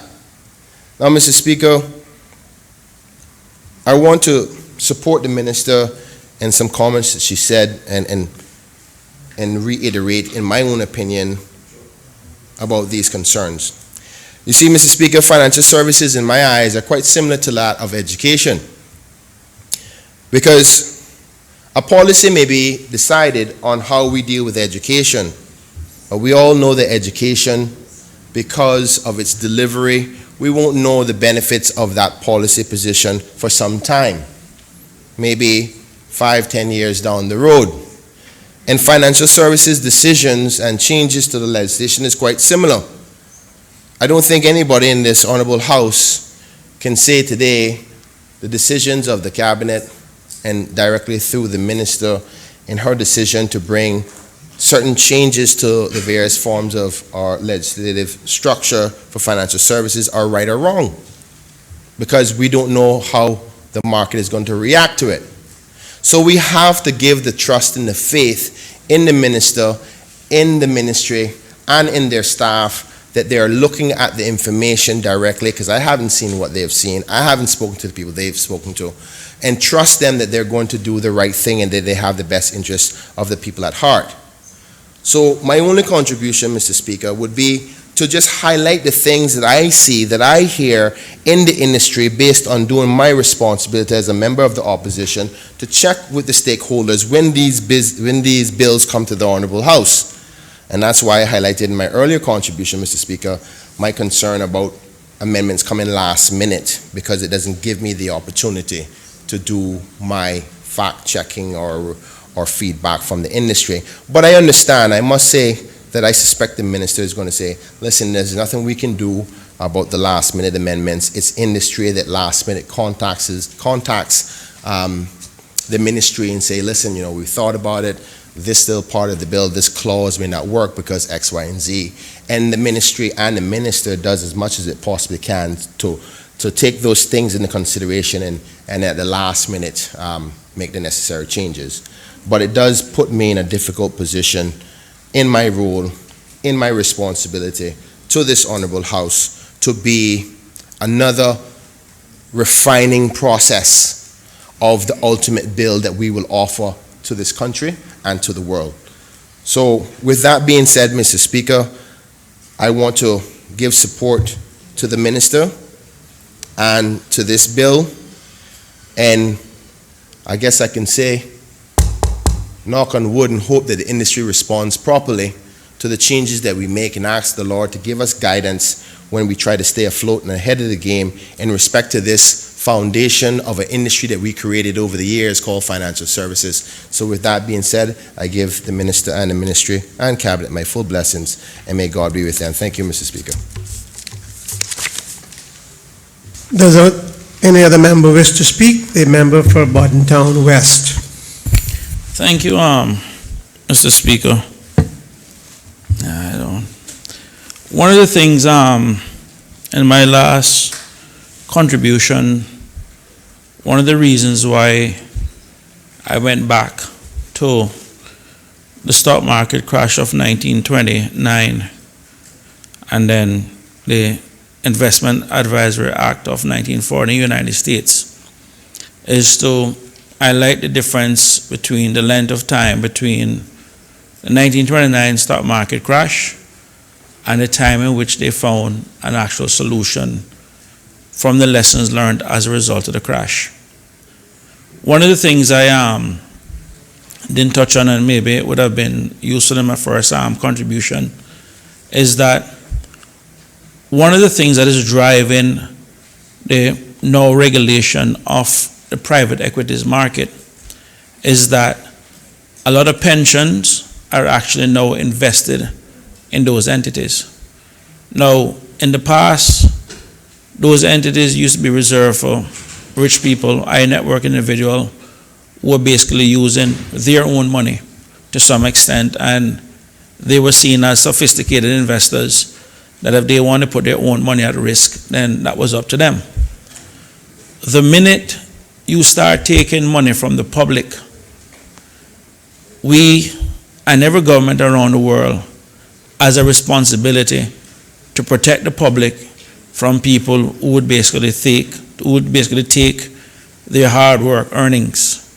In this case, the minute pensions money, which is money from public and different various pensions from around the globe, start investing in these entities, then it means that it will require some regulation.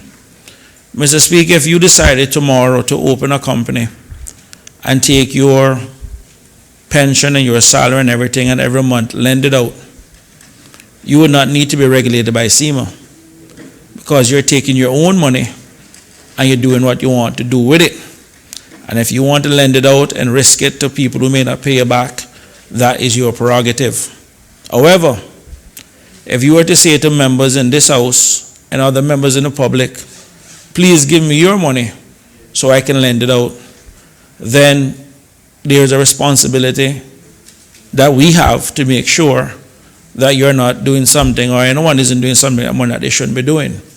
And that in essence, Mr. Speaker, is what regulation is about.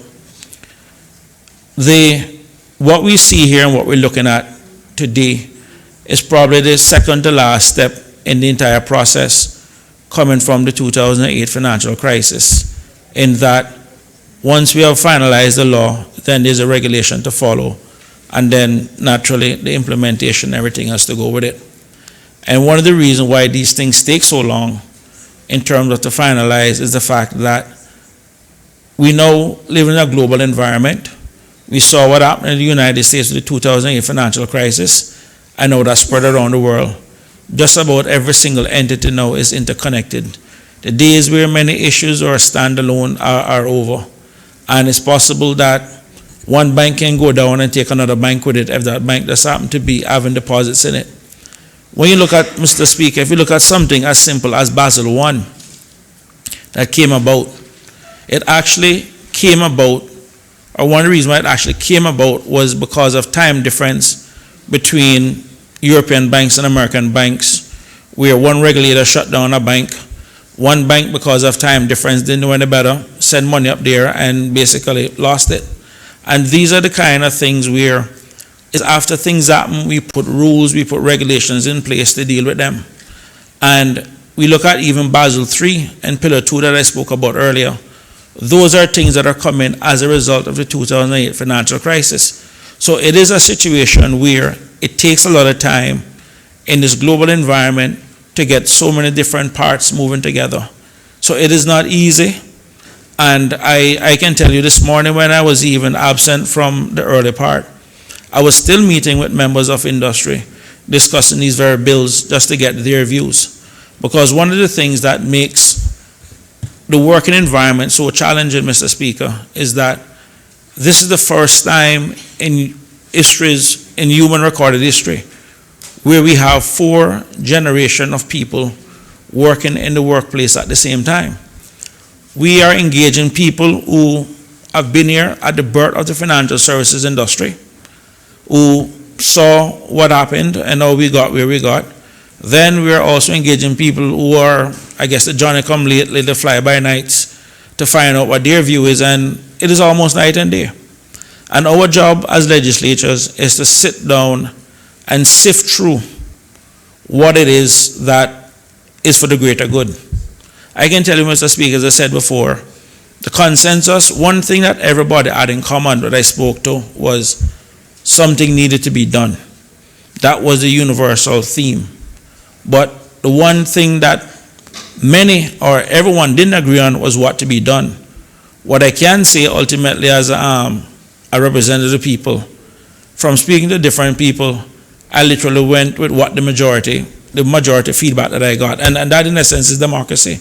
Whatever it is that the majority wants. I can tell you that there are some players that reached out to me also, and I do understand where it is that they're coming from, and I do understand that even within the regulatory environment that there is provisions being made to kind of give some people an exemption / carve out up to a certain period of time in which to grow their business. Because ultimately, as with most legislation, it is not one size fit all, but ultimately, once you are taking people's money, once you're investing people's money, then we have a responsibility to protect that money. It's no different, Mr. Speaker, than someone selling food.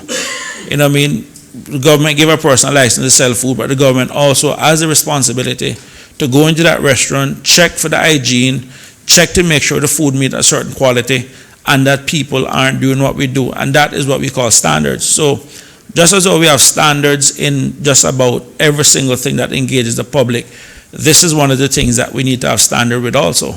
But ultimately, laws that we pass are designed to protect the people who invest in those different funds and everything else. So we do expect the changes would have come from the mutual funds law, because now in the previous bill, we adjusted the private funds bill. We have now moved them to somewhat a different regulatory environment. And as with most things, the minute you start changing one law, another law get affected, and another law get affected, and another law get affected. And this is pretty much a series of the laws that's going to come through. I know we have the monetary law that will be coming up. Again, the first bill had pretty much exempt many of these things, and now we have to adjust the monetary authority law to deal with what it is that we looked at before. So this is part and parcel of the process. But one of the things that I want for the public to take away from this is that people within the industry were aware of these changes. And like I said earlier, we know that Pillar 2 is coming in probably next year. We know the Basel II environment is coming in. And we are conscious of that. And at some point, we know there's going to be either some changes to legislation or some changes to regulations to adjust to that law that we knew was coming about, and literally almost 10 years ago. So it is in that vein that we want the public to know that at least within this house, and I can tell you from speaking to members within the industry, in some cases they have said, well, we spoke to the minister, we spoke to the chief officer, and this was the feedback we gave them, and Chris, we're telling you the same thing we tell them, and I'm like, well, that's fine, I just wanted to make sure, because at the end of the day, we also have a responsibility as opposition members to trust, as Reagan would say, but also to verify. And I am comfortable with the feedback that I've received from industry. And like I said, the one major sticking point that we had, the minister and I spoke about it in the last session of the House concerning that one issue. And the people who raised it with me, I went back to them and I'm like, well, the government have made some changes. Are you happy? No, yeah, Chris, we cool. Everything is good to go. So this is what this business is about. It is collaboration and everything else. And it is not easy. It is not easy, because at the end of the day, we also need to recognize that as the Cayman Islands became one of the first jurisdictions to really specialize in mutual funds, when people speak about the funds industry, they actually speak about three standards. They speak about the US standard, they speak about the EU standard, and they also talk about the Cayman standard. Yes, Mr. Speaker, we have our standard too that people actually recognize as one of the pioneers in this industry, where we were able to, in a sense, be a trailblazer in terms of setting up this environment that we have. But like with everything else, when you do business across the pond and across the Atlantic and everything else, we literally have to coordinate some things. I can tell you, in the next bill coming up, there are some issues I have, not with the changes, but rather in terms of what we'd also like to see SEMA to do as we come onto the Monetary Authority bill. But this is a series of connected events, and this is what it's going to be.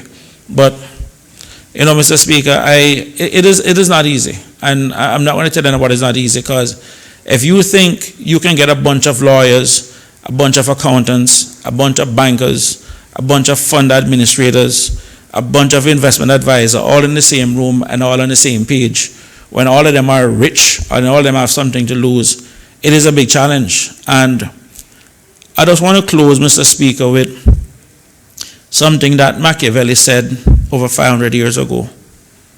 The most difficult challenge in the history of human affairs is to change the established order of things, because those who will be disadvantaged by the change are certain of their loss, and those who will benefit from the change are uncertain of their gain. There are some people, Mr. Speaker, that, yes, they're going to be affected by some of these changes, and there are some people who are going to do well as a result of these changes. But, Mr. Speaker, that is what business is about. And in this business, either you adapt or you die. Thank you.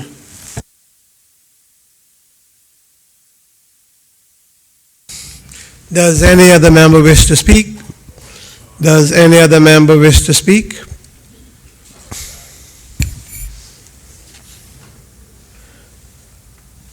If not, Honorable Minister of Financial Services, do you wish to reply? Yes, Mr. Speaker. First of all, I want to thank the member from Bordentown West, and would like to certainly reiterate, you either adapt or you die.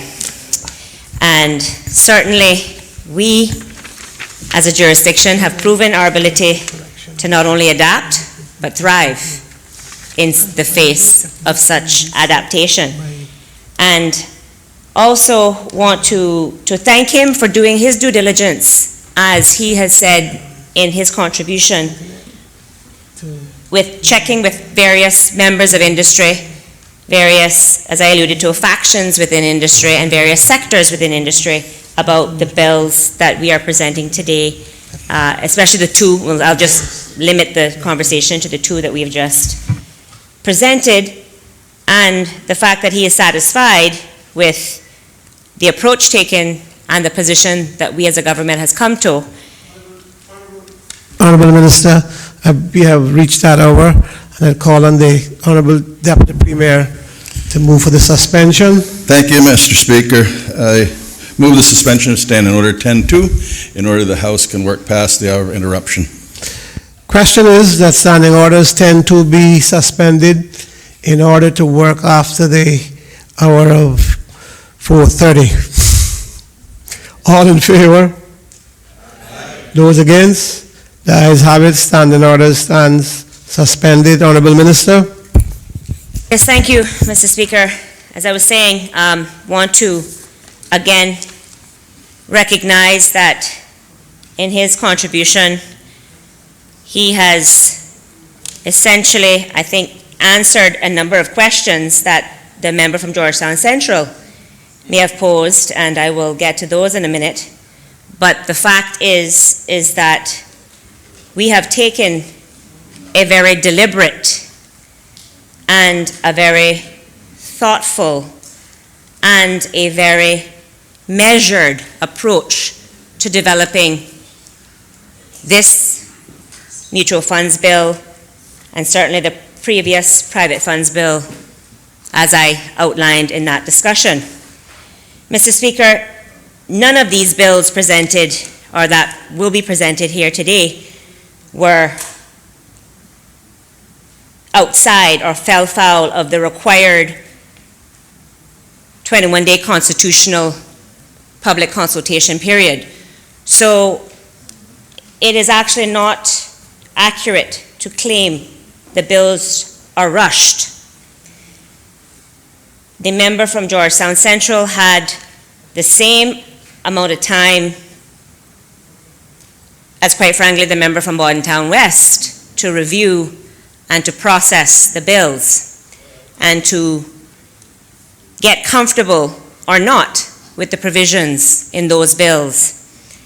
And so I want to reiterate and maybe to put a bit more specifics to when I said the better part of 2019 were used to develop these bills, the meetings with the industry working group that I outlined in quite detail in my previous contribution that represented all of the key associations that are impacted or involved in the fund industry. Those meetings started in earnest from April of this year and have been consistent on a monthly basis and then more frequent as we got closer to this period today. So, and that, Mr. Speaker, is not even what happened in 2018 when we had the economic substance law preparation and the funds working group specific to that initiative. Mr. Speaker, one of the reasons why these bills have been presented at this time is because precisely what the member from Georgetown Central has seemingly assumed to be the case we were intending to avoid, and that is to make sure that we did not present bills before they were ready, had been stress tested, had been commented on to an extent that we were comfortable in presenting those bills. Now, to the point that was raised about committee stage amendments, Mr. Speaker, as you know, you've been here much longer, in fact, longer than any of us. And as you know, during the 21-day public consultation period that any bill has as a minimum, there is often multiple comments and considerations that come to the ministry during that period, because that's precisely what that period is for, to give people, the wider public, the general public that may not have been involved in the various targeted consultations. In this case, all of the financial services industry was involved via their various industry associations.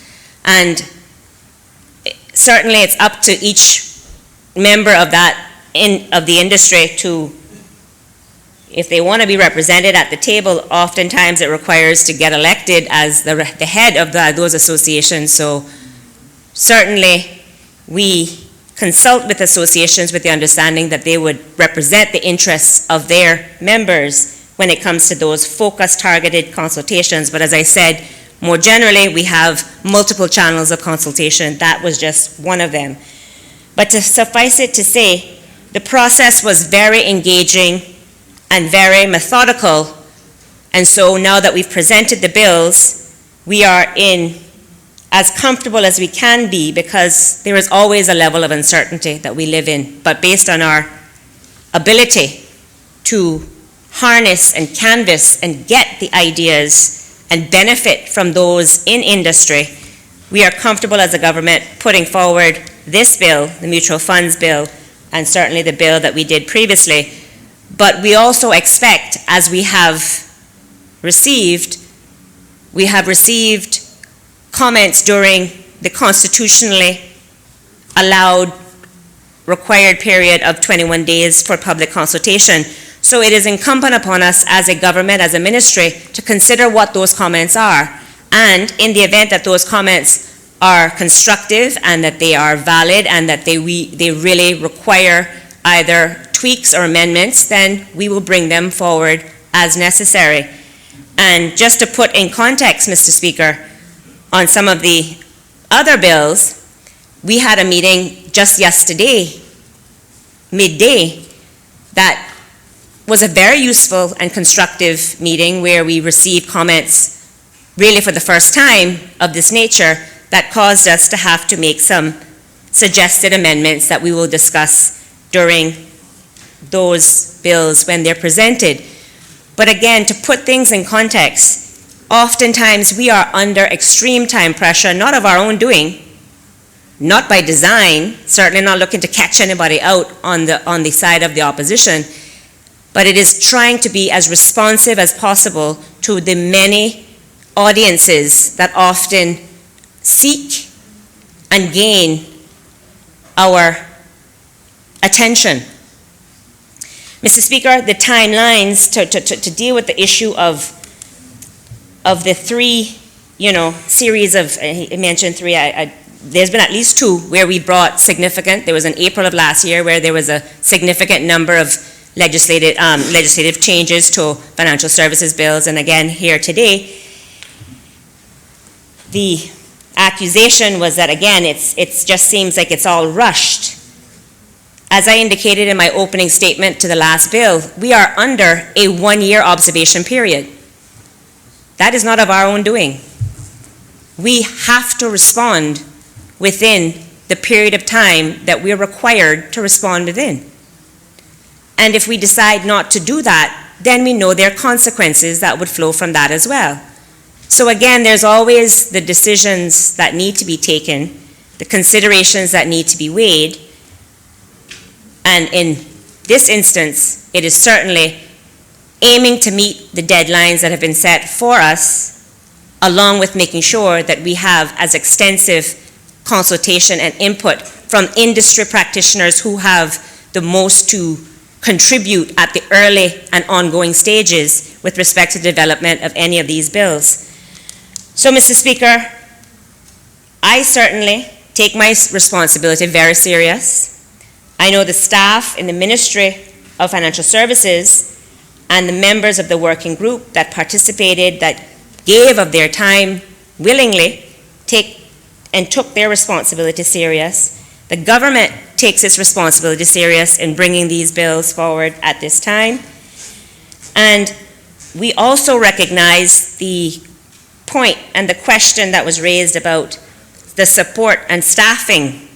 And just to give the member from Georgetown Central some color as to the additional staff that has been attributed, since September 2018, there have been 16 new hires alone in the Ministry of Financial Services, with an additional over 20 being slated and budgeted for this year. So the government understands and appreciates the need to ramp up the mechanism to support this industry in this way. And as it relates to the regulator, and I'm just talking specifically within the AML framework, much less all of the other activities that CIMA is responsible for, and I don't have those numbers to hand, but certainly within the AML space, there is a budget for an additional 50 staff for CIMA. So there isn't a lack of willingness to support the industry with respect to the resources.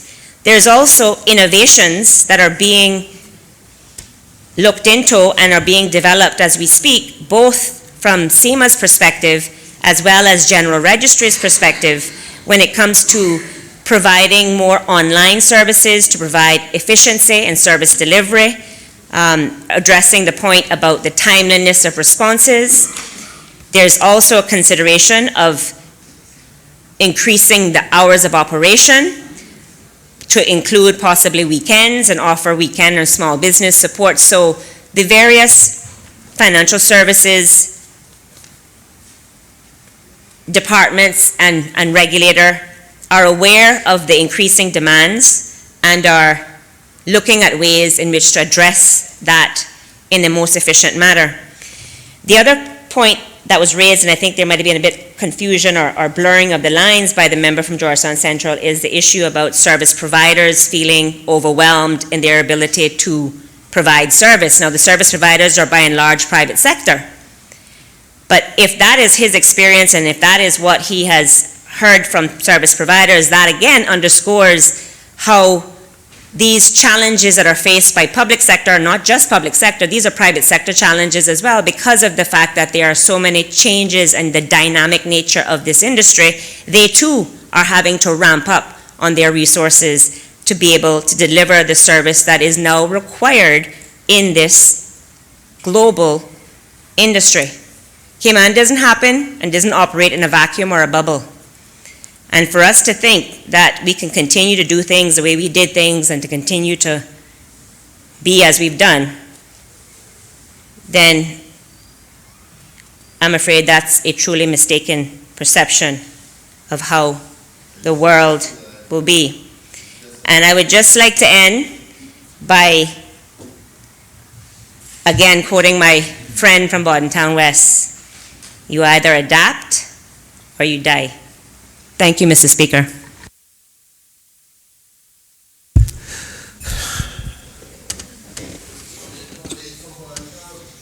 Question is that a bill shortly entitled the Mutual Funds Amendment Bill 2020 be given its second reading. All those in favor, please say aye. Those against, the ayes have it. The Mutual Funds Amendment Bill 2020 has been given a second reading.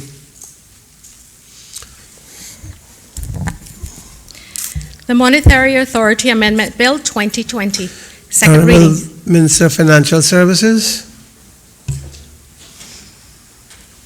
Yes, Mr. Speaker, I beg to move the second reading of a bill entitled the Monetary Authority Amendment Bill 2020.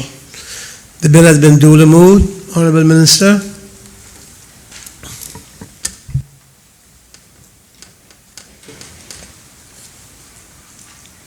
Thank you, Mr. Speaker. Mr. Speaker, I rise to present the bill on behalf of the government. It's a bill for a law to amend the Monetary Authority Law 2020 revision to add the new Private Funds Law 2020, once passed by this Honorable Legislative Assembly, to the list of regulatory laws, to update the list of private sector associations that the Cayman Islands Monetary Authority must consult under Section 4 of the Monetary Authority Law 2020 revision, and for incidental and connected purposes. Mr. Speaker, the bill amends Section 2 of the Monetary Authority Law 2020 revision to include the new Private Funds Law to the list of laws referred to in the definition of regulatory laws. Again, Mr. Speaker, the bill also repeals and substitutes Schedule 3 of the Monetary Authority Law to update the list of private sector associations that the Cayman Islands Monetary Authority must consult under Section 4 of the law. Mr. Speaker, CIMA's regulatory handbook provides that, quote, the authority has long recognized that the success of its initiatives is dependent on the extent to which licensees embrace them and collaborate with the authority in their implementation. This culture of consultation is formalized through a clearly stated private sector consultation process, end quote. The purpose of the private sector consultation, Mr. Speaker, is to ensure that industry feedback is considered in the development of CIMA's legislation and policy. Repealing and substituting Schedule 3 will ensure that the list of private sector associations, which should be consulted by CIMA when the law requires private sector consultation in relation to a proposed measure, is up to date and reflective of the financial services sector stakeholders that are impacted by changes to the regulatory legislation and framework. Mr. Speaker, the bill is arranged in 3 clauses. Clause 1 sets out the short title of the legislation. Clause 2 provides the amendment of Section 2 to the Monetary Authority Law 2020 revision to add the Private Funds Law 2020 to the list of laws referred to in the definition of regulatory laws. And Clause 3 repeals and substitutes said Schedule 3 of the Monetary Authority Law 2020 revision to update the list of private sector associations that the Cayman Islands Monetary Authority must consult under Section 4 of that law. Mr. Speaker, as was discussed earlier, this is one of the laws that needed to be amended as a consequence to the changes that were discussed in relation to the Private Funds Bill. And so, Mr. Speaker, this concludes my presentation of the proposed bill. There are committee stage amendments to be made to the bill to be presented at that time. I therefore commend the bill to this Honourable House for its second reading. The question is that a bill shortly entitled the Mutual Funds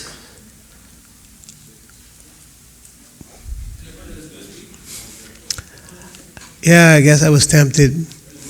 Does any other member wish to speak?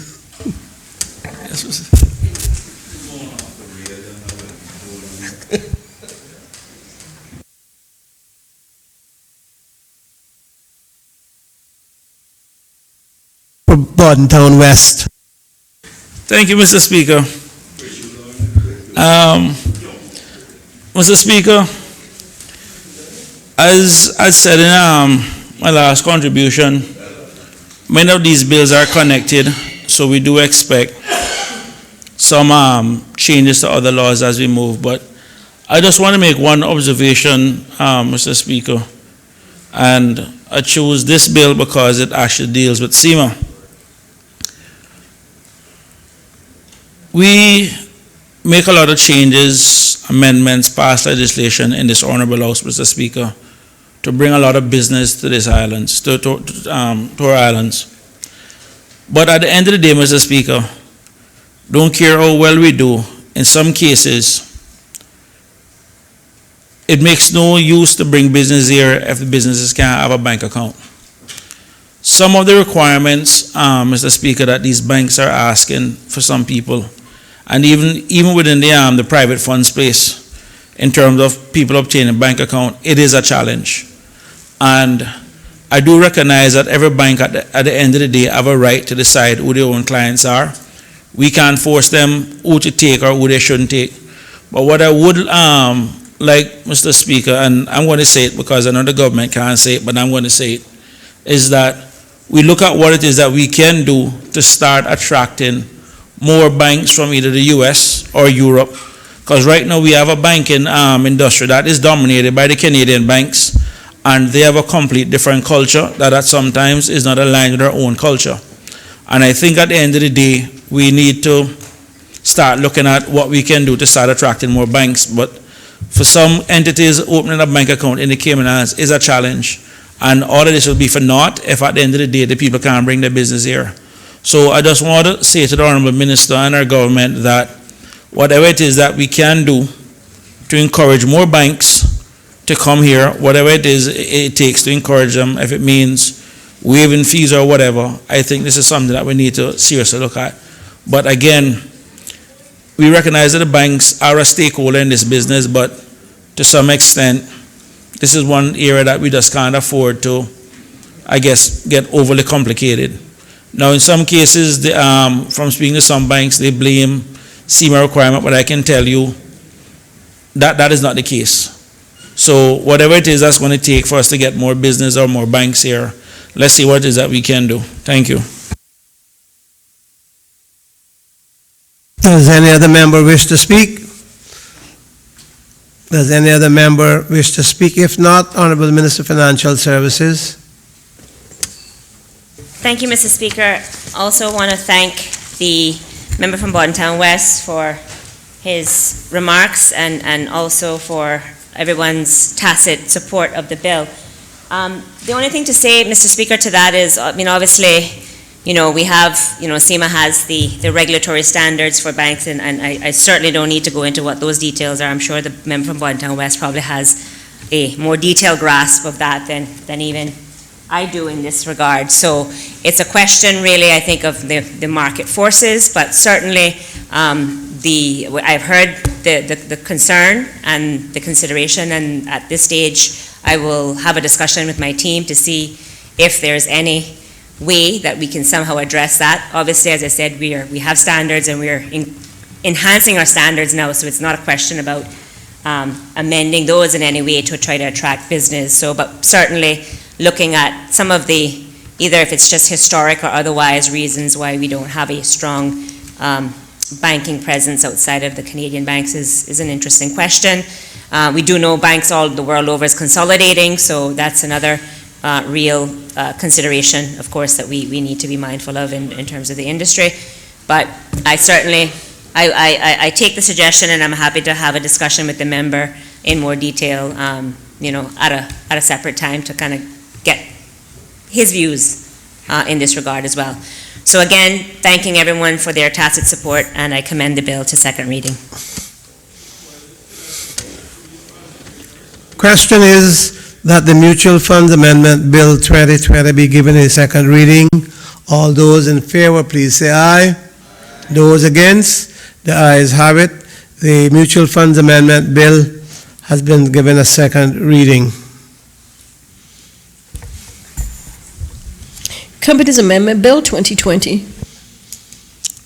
Honorable the Minister of Finance, Financial Services. Thank you, Mr. Speaker. Mr. Speaker, I beg to move the second reading of a bill entitled, or shortly entitled, the Companies Amendment Bill 2020. The bill has been duly moved. Honorable Minister. Thank you, Mr. Speaker. I rise to present the bill on behalf of the government. It is a bill that seeks to amend the Companies Law 2020 revision in order to further strengthen the beneficial ownership regime. Mr. Speaker, before I present the specifics of the bill, please allow me to provide some background which is relevant to this bill as well as two of the other bills which I will present during this meeting of the House. Mr. Speaker, the bills form part of a legislative package which aims to enhance the existing beneficial ownership regime following an internal exercise conducted and following two significant events that took place in 2019. Mr. Speaker, in March 2019, the CFATF's Mutual Evaluation Report of the Cayman Islands rated the jurisdiction as, quote, partially compliant, end quote, for transparency of beneficial ownership information. Then, in June 2019, the UK's statutory review of the exchange of notes, which were entered into between the UK and the Cayman Islands in April 2016, noted that work is ongoing to address remaining gaps in the population of the beneficial ownership platform. Mr. Speaker, in light of these assessments and marking 2 years since the introduction of the legislation, the Ministry and General Registry Department undertook an internal exercise to identify and to make proposals to the government to further enhance the existing legislation as well as to clarify certain provisions. Mr. Speaker, the bills were developed in collaboration with the Ministry staff and the relevant implementing agency, that being the Cayman Islands General Registry. Consultation with the financial services industry took place via the various industry associations before the bill was gazetted, and the Ministry's Financial Services Industry Quarterly Update event, which was held earlier this month, as I spoke to earlier in my presentation of the previous bill. Their consultation took place at that quarterly industry event earlier this month and immediately after the bills were published. In addition, Mr. Speaker, the Ministry recently convened a focus group meeting, and that is recent as this week when all members could be available, with industry professionals to discuss the practical operational considerations and implications of the current BO register system and that of the proposed changes contained in the various bills to be presented today. Mr. Speaker, from various stakeholders, there was input from various stakeholders that was received and duly considered by the Ministry, and where appropriate, changes were incorporated into the published bills when that feedback came prior to the bills being published, that is. And there are a number of committee stage amendments that will be proposed at that time to address the additional comments received after the bills were gazetted. Mr. Speaker, the Cayman Islands government is committed to upholding global standards with regard to transparency and international cooperation, and will continue to improve and to work to improve the jurisdiction's relevant legislation where it is not meeting standards intended or as and when those standards continue to evolve. In the interest of time, Mr. Speaker, the preceding overview I just gave will serve as background to the three beneficial ownership related bills which I will present on behalf of the government to this honorable House today. Mr. Speaker, looking at the Companies Amendment Bill 2020, the amendments to the Companies Law contain changes in the bill, that is. The amendments contain changes which will clarify the definition of beneficial owner and the corporate services provider responsibilities. Additionally, the available exemptions and powers of the Registrar of Companies have been examined and addressed. These changes aim to strengthen the beneficial ownership regime in the Cayman Islands. Mr. Speaker, included in the bill is also an update on Section 40 of the law to ensure that the right to appoint or remove directors is also expressly considered as part of voting rights. Mr. Speaker, the definition of beneficial owner. The first change in the bill amends the reporting threshold of beneficial owner from more than 25% of shares or voting rights in a company to 25% or more. Mr. Speaker, this change will ensure that the definition of beneficial owner captures those companies initially intended to be captured, as I've been reliably informed when the bill or when the law first was introduced, as companies with 4 equal shareholders.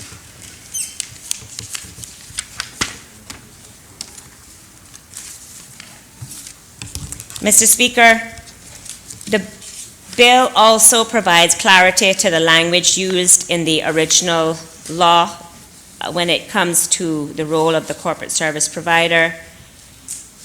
The law currently requires a company to engage a corporate service provider to establish and maintain a beneficial ownership register.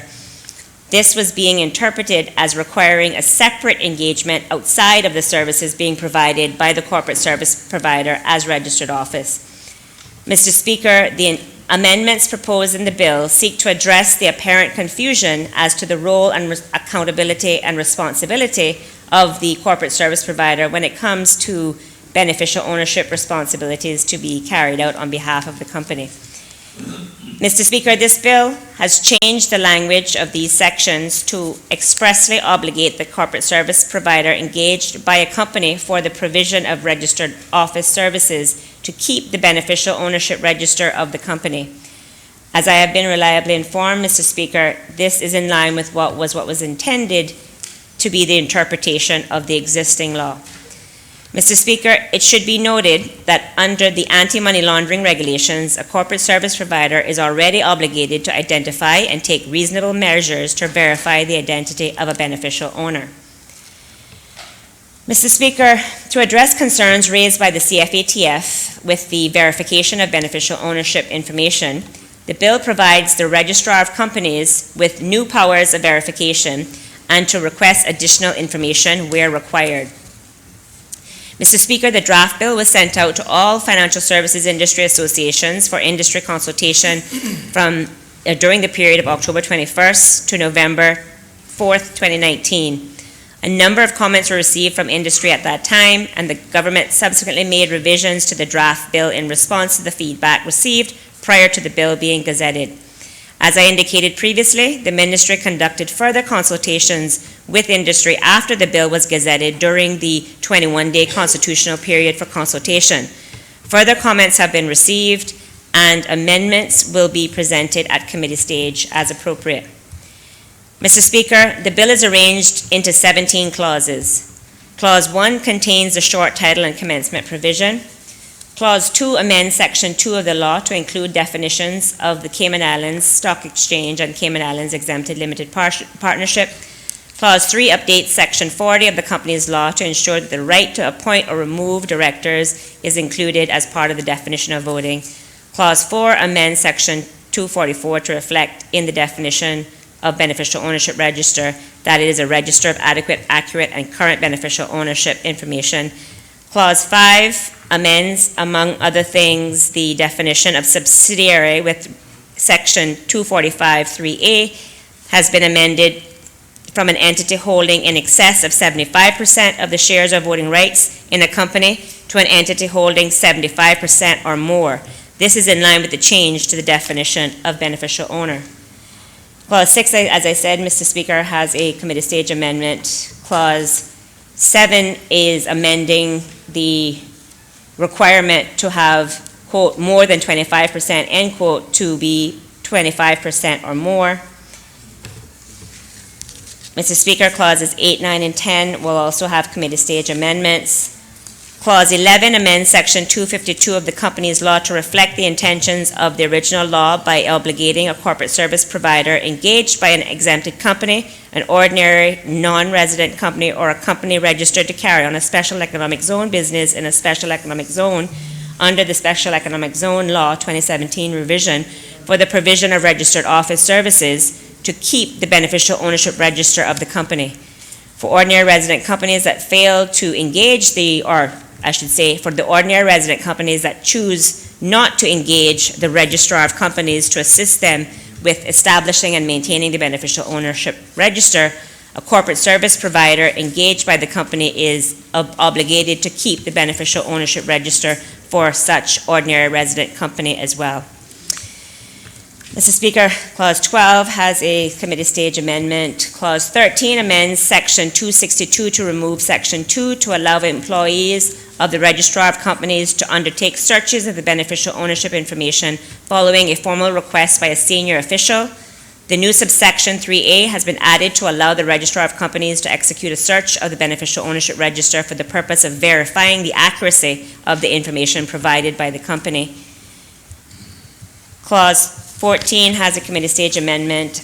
Clause 15 makes a consequential amendment to Section 277 following the removal of Section 262.2 and addition of 262.3a. This section relates to the unlawful search or disclosure of beneficial ownership information and ensures the Section 262.3a is captured.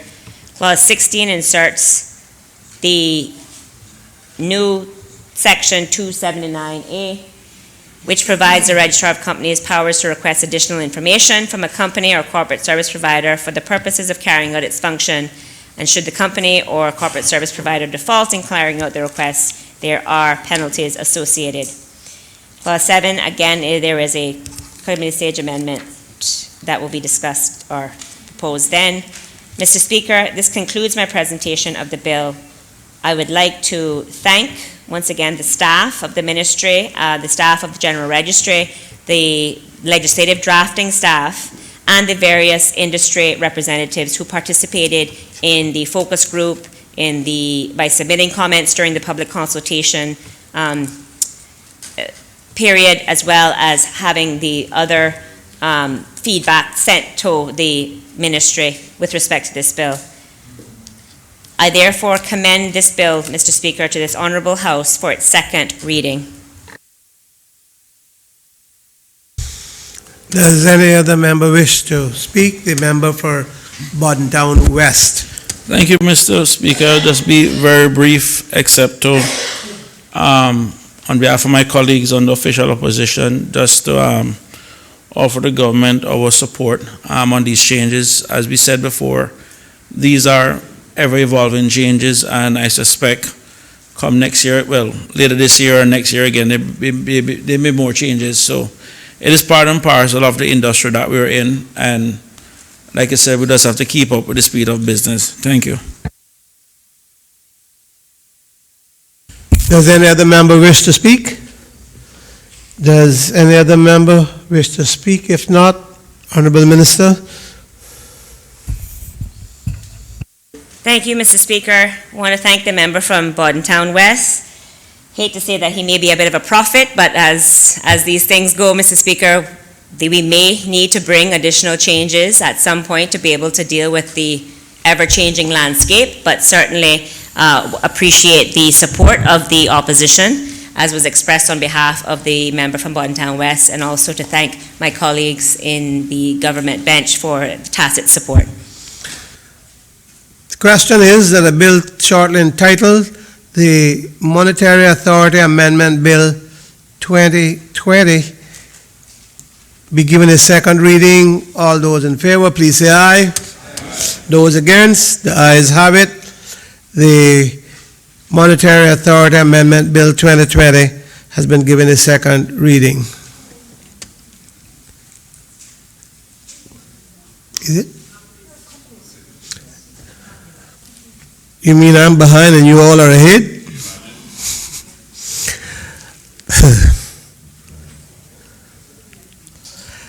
I shall re-put the question out of an abundance of caution. The question is that a bill shortly entitled the Companies Amendment Bill 2020 be given a second reading. All those in favor, please say aye. Aye. Those against, the ayes have it. The Companies Amendment Bill 2020 has been given a second reading. Limited Liability Companies Amendment Bill 2020. The Honourable Minister, Financial Services. Thank you, Mr. Speaker. Mr. Speaker, I beg to move the second reading of a bill entitled the Limited Liabilities Companies Amendment Bill 2020. The bill has been duly moved. Honourable Minister. Yes, Mr. Speaker. I rise to present the bill on behalf of the government. It is a bill that seeks to amend the Limited Liabilities Companies Law 2020 revision in order to strengthen the beneficial ownership regime. Mr. Speaker, the amendments to the Limited Liabilities Companies Law 2020 revision form a legislative package which aims to enhance the existing beneficial ownership regime following an internal exercise marking 2 years since the introduction of the legislation. Again, Mr. Speaker, I remind this honorable House of the background that I provided in my opening remarks of the Companies Amendment Bill 2020 previously presented. Mr. Speaker, the amendments to the Limited Liability Companies Law contain changes which will help to clarify the definition of beneficial owner and corporate service provider responsibilities. Additionally, the available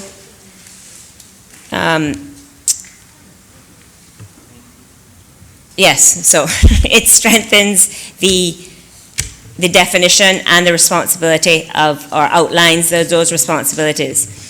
Mr. Speaker, the first change in the bill amends the reporting threshold of beneficial owner for, quote, more than 25%, end quote, of shares or voting rights in a limited liability company to, quote, more 25% or more, end quote. Mr. Speaker, this change will ensure that the definition of beneficial owner captures those limited liabilities companies initially intended to be captured, such as those with 4 equal shareholders.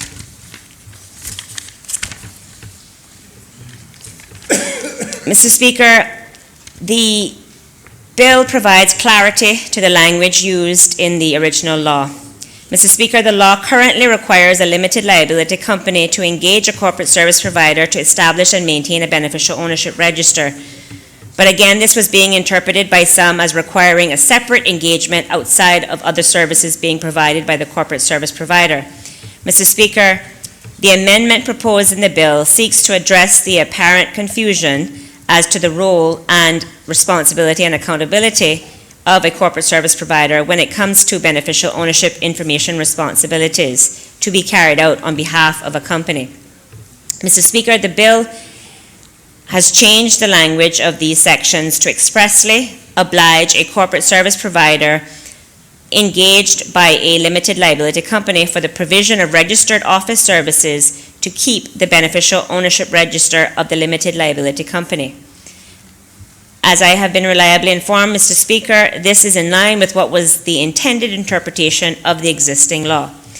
Mr. Speaker, it should be noted that the anti-money laundering regulations are pursuant to the anti-money laundering regulations. A corporate service provider is already obligated to identify and take reasonable measures to verify the beneficial owner pursuant to the whatever is required under those regulations.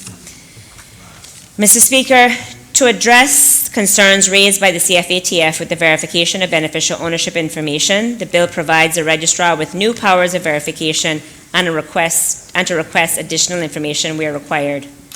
Mr. Speaker, the bill was sent out for consultation with the heads of financial services industry associations during a period of October 21st to November 4th, 2019. A number of comments were received from industry during that time, and the government subsequently made revisions to in response to the proposed feedback before the bill was gazetted. As was discussed with the previous bill, further consultation took place after the bill was gazetted, and a number of comments were received and duly considered, and therefore committee stage amendments will be proposed at that time to address some of the feedback received. So, Mr. Speaker, this concludes my presentation of the proposed bill, and I therefore commend the bill to this honorable House for its second reading. Does any other member wish to speak?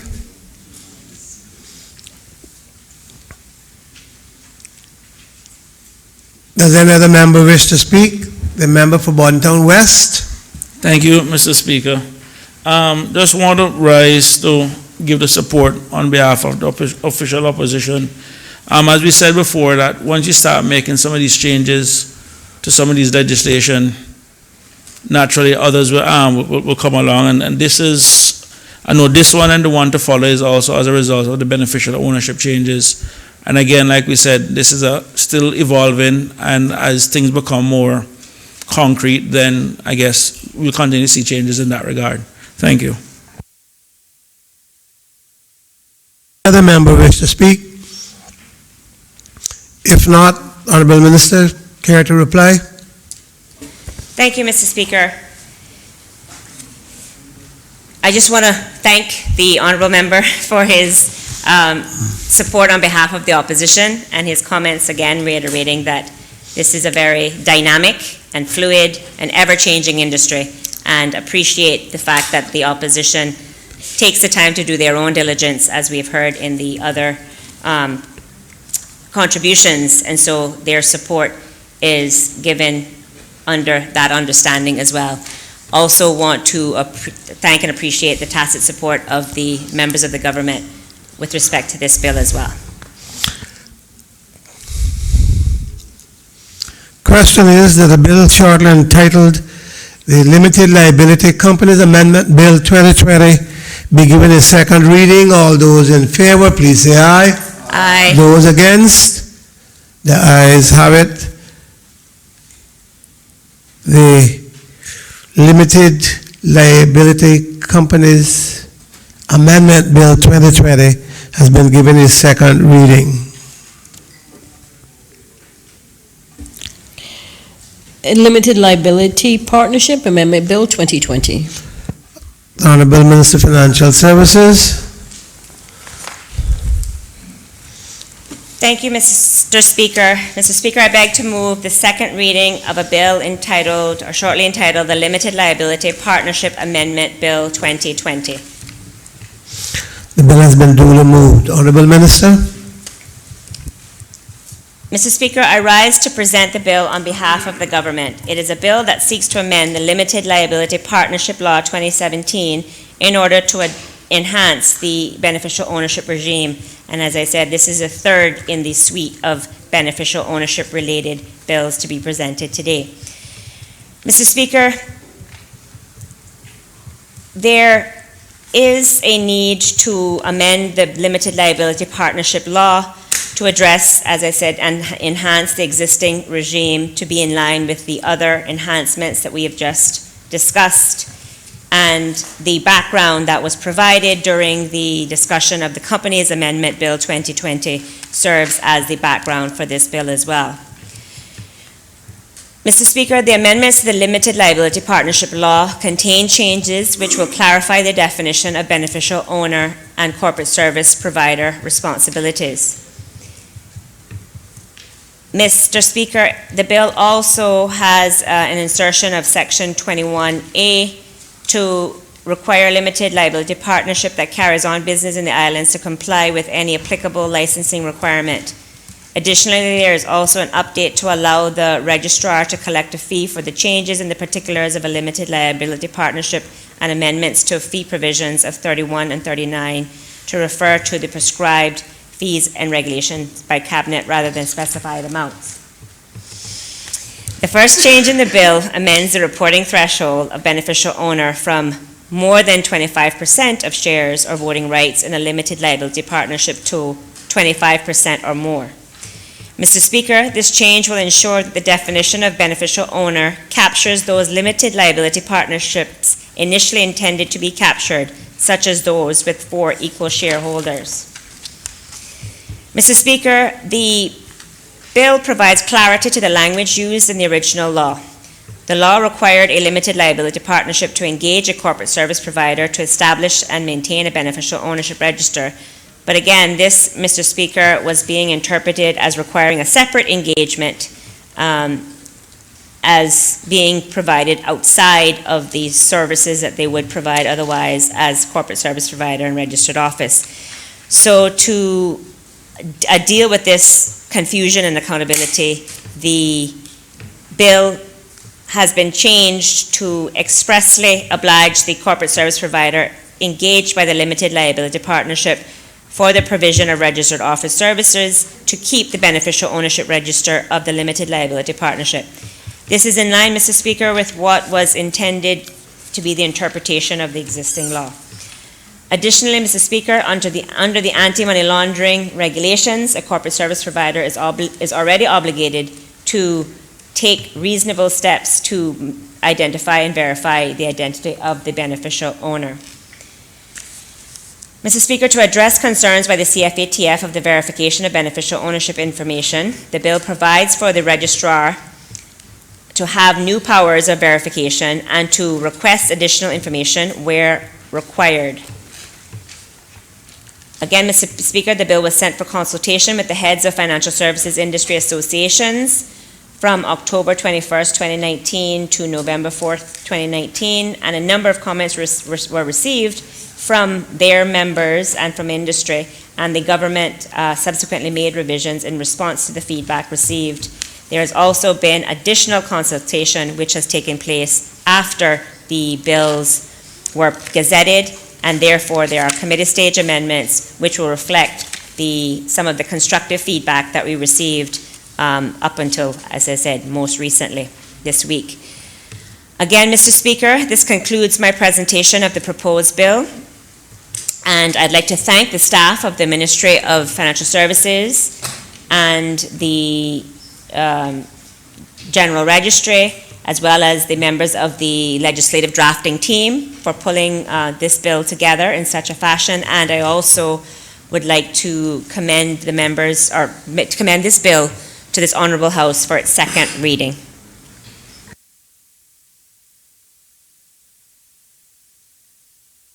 Question is that a bill shortly entitled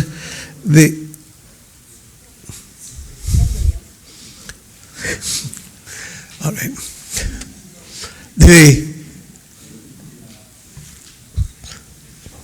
indication is that a member from Bordentown West wants to speak. Well, Mr. Speaker, just in the spirit of cooperation, and as the minister rightfully said, this is the trifecta in the suite of bills that deal with beneficial ownership. And we recognize that, again, this is still an evolving issue, and I suspect there'll be further changes again. So, again, we just want to offer our support to the minister and our government in, with these proposed changes to the bill. Thank you. And sympathies. Any other member wish to speak? The Honourable, the Attorney General. Thank you, Mr. Speaker. Mr. Speaker, just to briefly lend my support to the Honourable Minister and the initiatives that she's dealing with. As others have observed, Mr. Speaker, a lot of this is beyond our control. There are confluence of initiatives that are being foisted upon the jurisdiction.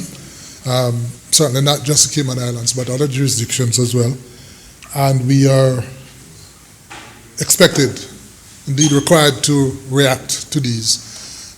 For those of us who have been around long enough to know, this has been the trend since the early 80s. Narcotics agreement, mutual evaluation, mutual legal assistance, European Union savings directives, just to highlight a few. And Mr. Speaker, I think the Honourable Member from Bordentown West quite prophetically predicted that it will be for a while yet before we get past these initiatives. The fact is that, sir, we are part of a global community that these initiatives affect, and we are expected to comply. Mr. Speaker, I am very confident that notwithstanding the headwinds, if I might put it that way, we will continue to soar. They are, of course, understandably disruptive to some businesses in terms of having to constantly review their procedures and their protocols. But, Mr. Speaker, they are necessary in order to preserve the integrity of our financial services industry. We have very hard-working professionals within government and the private sector who have coalesced around what is being done, and they understand and are dedicated and committed to the cause. And so, Mr. Speaker, it is true that sometimes some people might ask, well, to what end? The fact is that the standards are evolving. Even as we speak, there are new initiatives coming out dealing with virtual assets, and the methodology changing on a sometimes almost weekly basis. We have no control over those, sir. You would have seen in the media where other countries can make threats about trade sanctions and so, and that would help to sort of recalibrate how some of the initiatives are looked at. We don't have that sort of luxury, Mr. Speaker. One of the honorable members spoke earlier about his experience with speaking with members of the private sector about the timeliness, if you will, of getting things done. Mr. Speaker, I have no doubt that there are some people in the industry who think that things could be improved.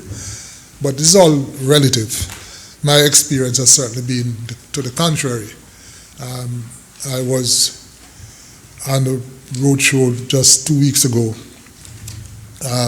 in New York, and I was speaking to a gentleman who does business here, and he was very effusive in his praise for the jurisdiction in terms of the speed with which things were done here, including getting a work permit.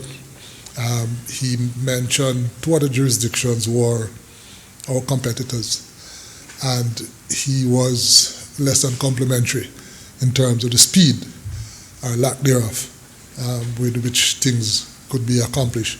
So there are varying experiences, and as I said, it's all relative, but I think in the grand scheme of things, we are doing very well. We're holding our own.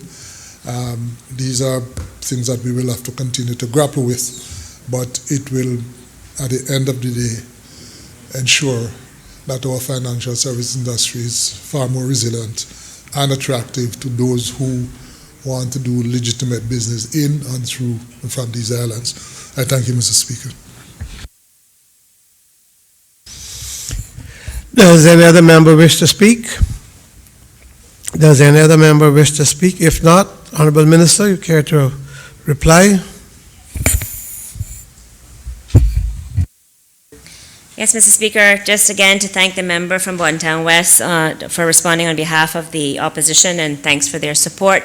Also want to thank the Attorney General for again giving us some more color as to why we're here and why it's important that we're doing what we're doing. So, and also to thank members of the government bench for their tacit support.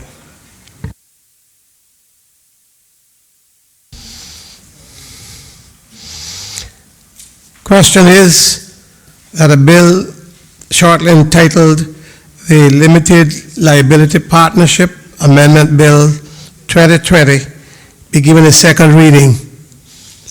All those in favor? Aye. Those against? The ayes have it. The Limited Liability Partnership Amendment Bill 2020 has been given a second reading. International Tax Cooperation Economic Substance Amendment Bill 2019. The Honorable Minister of Financial Services. Thank you, Mr. Speaker. Mr. Speaker, I beg to move the second reading of a bill shortly entitled the International Tax Cooperation Economic Substance Amendment Bill 2019.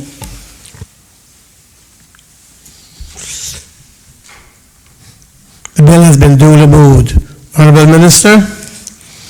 Thank you, Mr. Speaker. Mr. Speaker, I rise to present the bill on behalf of the government. It is a bill that seeks to amend the International Tax Cooperation Economic Substance Law 2018, hereafter referred to as the ES Law, in order to align certain technical language of the principal law with the international standard in accordance with the requirements of the OECD's Forum on Harmful Tax Practices to address comments received from the EU Code of Conduct Group, and to introduce appropriate measures to ensure that the principal law is implemented effectively. Mr. Speaker, as the honourable members of this House are aware, as part of the required legislative framework to meet the international standard on substantial activities factor for no or only nominal tax jurisdictions, otherwise known as economic substance, adopted by the OECD's Forum on Harmful Tax Practices in November of 2018, the International Tax Corporation Economic Substance Law was passed by this Honourable House shortly thereafter in December 2018. As a result of the passing of the ES law, I am happy to report, Mr. Speaker, that the Cayman Islands is in good standing with the OECD's Forum on Harmful Tax Practices peer review, which in June 2019 deemed the Cayman Islands, quote, not harmful, end quote. Now, Mr. Speaker, this may not be the most impressive description I could think of. It is the highest ranking to be given by the OECD in that particular area, so we will take it. Mr. Speaker, this finding and thus designation of being, quote, not harmful, end quote, was subject to certain technical observations made by the FHTP to align with the international standard and to ongoing monitoring of effective implementation. Mr. Speaker, in order for the Cayman Islands to effectively implement the international standard in practice, the International Tax Cooperation Economic Substance Amendment Bill was published in mid-November 2019. In addition, as a result of the passing of the ES law, the Cayman Islands was considered by the COCG as having met their requirements, subject to certain commitments to make technical amendments and ongoing monitoring of effective implementation.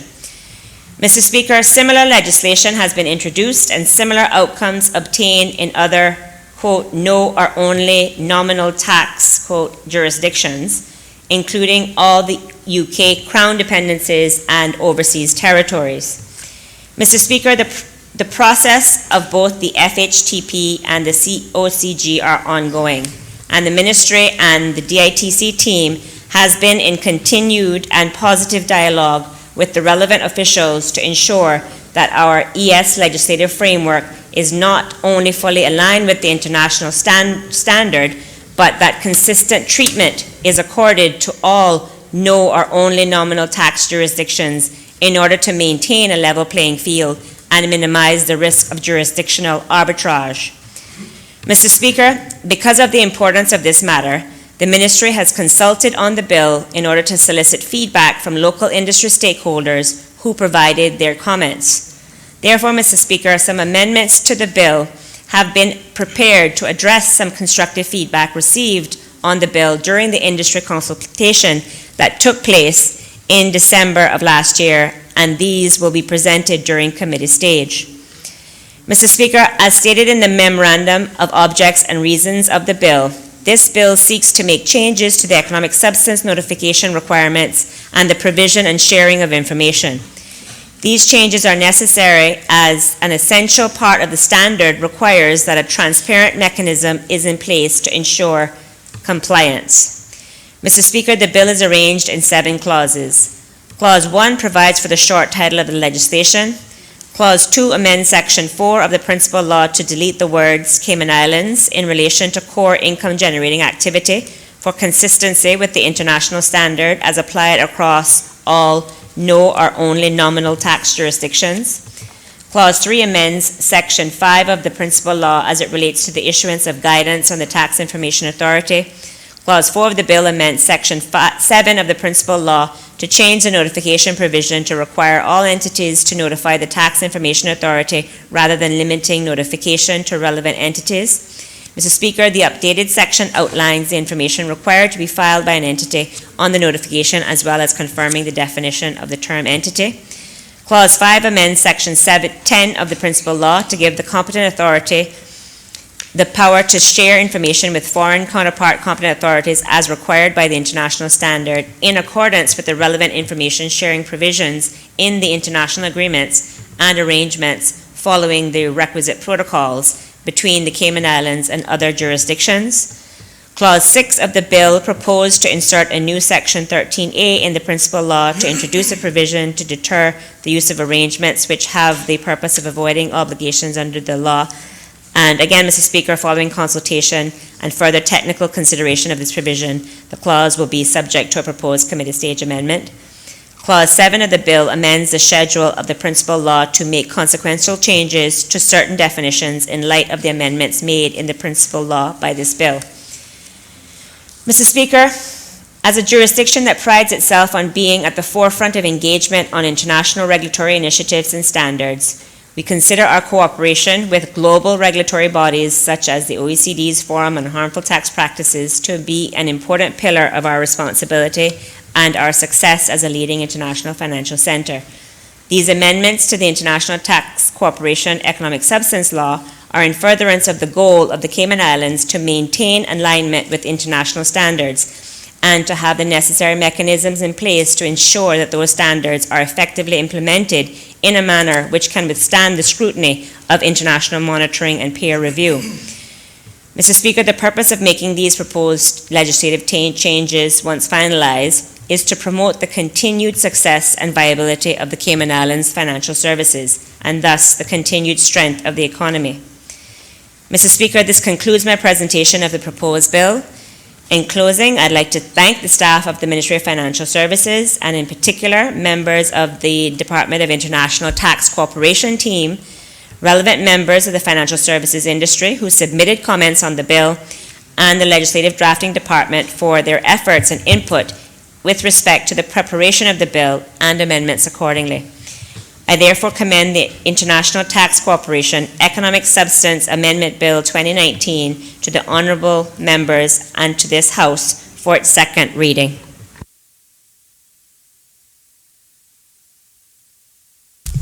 Does any other member wish to speak? Member for Bordentown West. Thank you very much, Mr. Speaker. Mr. Speaker, I am fortunate to get a chance to discuss this bill with the Minister prior, nor the Attorney General, but one of the things that jumped out, Mr. Speaker, was Clause 3, where it says, Clause 3 amends Section 5 of the Principal Law to remove the requirement for the Tax Information Authority, to seek the approval of the Cabinet before issuing guidance. Like with anything, Mr. Speaker, I am assuming when the first law was passed that it envisaged Cabinet playing a role in any guidance or anything being issued. And I'll be curious to know what was the mindset or the reason or reasons as to why it is now okay, I guess, for Cabinet to be bypassed from this process. Mr. Speaker, members in this House are acutely aware at the end of the day, and for members of the listening public, is that Cabinet is tasked with the day-to-day responsibility of running this country. And at the end of the day, no offense to anyone that works at the Tax Information Authority, but if something goes wrong, I don't know them, I can't hold them accountable. But I can hold the ministers and the members of Cabinet accountable in this regard, because this is one piece of legislation, Mr. Speaker, I've always had a certain level of discomfort with regards to the whole tax. I guess maybe just the word tax it is that really bothers me inside this entire thing. But this is one of the things we need to be careful of, especially when it comes on to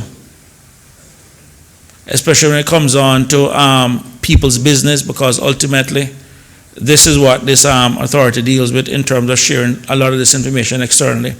The other issue, Mr. Speaker, is that I'm aware that the Attorney General is a member of Cabinet, and as such, I feel a little bit more comfortable knowing that at least someone else has eyes in terms of from a Cabinet standpoint looking at this. So I want to know if there's any plans by the government or the government intends to manage Cabinet now being removed from this process. What safeguards have they put in place if a guidance or something is issued that they are not comfortable with?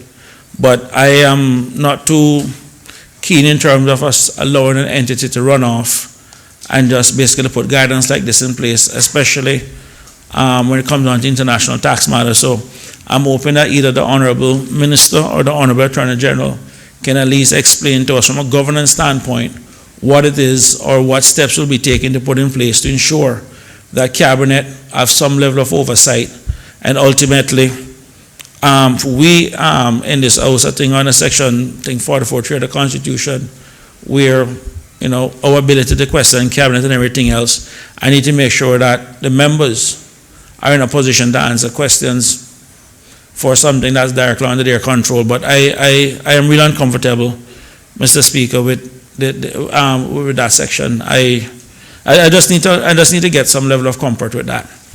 Thank you. Does any other member wish to speak? Does any other member wish to speak? If not, Honorable Minister.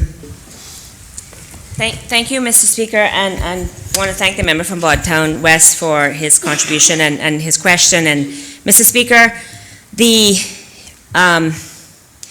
point about guidance having to go to Cabinet, in all of the regulatory laws that we do have, this is the one anomaly. And the reason it is an anomaly is because again, when we first framed this law, as I explained when I presented the bill at the time, it was heavily, actively consulted and involved in terms of various working groups set up with industry representatives. And because of the same kind of concerns about making sure that we frame it in a way that, guidance isn't issued without the kind of oversight at the time because the bill was new, etc. The discussion and the ask by industry in particular was that it include going to Cabinet. We did point out that this was not the case with any of the other monetary authority laws and the like, all the other regulatory laws. None of them require guidance going to Cabinet. I think it's important for the member and obviously the listening public to also understand that guidance can never trump law. Guidance is purely a way to kind of explain in layman's terms what the law requires. So to the member's point about the concern about, holding the country accountable, the law is itself passed by this Honourable House. Obviously, it's first approved by Cabinet, gazetted by the government, and then, of course, debated and discussed in this House. So that primary responsibility and obligation still will always remain with the government and hence this House in terms of adopting whatever bills are put forward or not, or otherwise. So it was trying to redress this kind of anomaly that exists with respect to the publication of guidance. What I can say to the member, though, again, to make sure that there was a comfort about the change, certainly the law as it stands with respect to the Tax Information Authority designates the Minister of Financial Services, whoever sits in that capacity, as being the authority. That authority, obviously, from day-to-day administration, is delegated to the Department of International Tax Corporation, and hence they, are responsible for administering the law in that regard. They have been instructed that any such guidance, again, because on appreciating the fact that this is a new piece of legislation, that even though this isn't common standard practice across other guidance that is issued by other regulatory authorities or regulatory bodies in the country, any guidance to be issued by the DITC pursuant to this law must go to legislative drafting for input and for essentially for approval prior to the issuance of any guidance on the website that they would normally do if and when. And usually guidance is issued if it's actually requested from industry to provide certain clarity.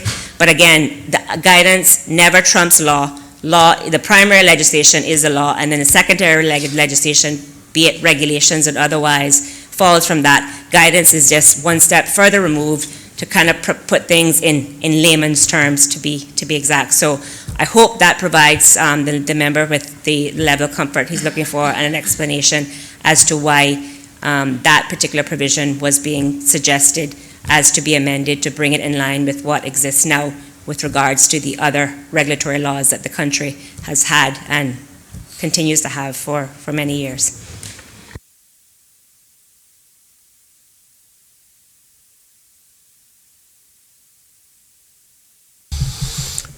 Question is that a bill shortly entitled the International Tax Cooperation Economic Substance Amendment Bill 2019 be given a second reading. All those in favor, please say aye. Aye. Those against?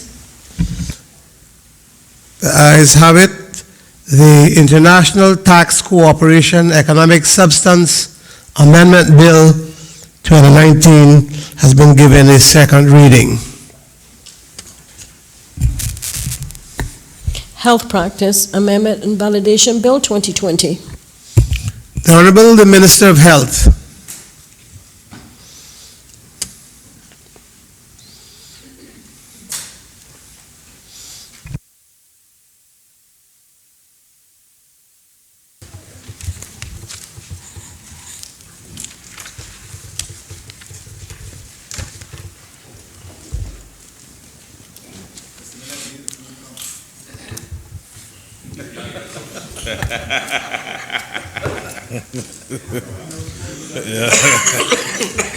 Kentucky. Thank you, Mr. Speaker.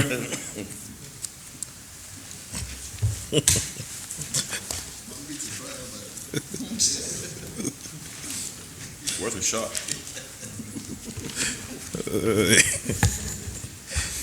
Mr. Speaker, I rise to table in this honorable house the Health Practice Amendment Validation Bill 2020.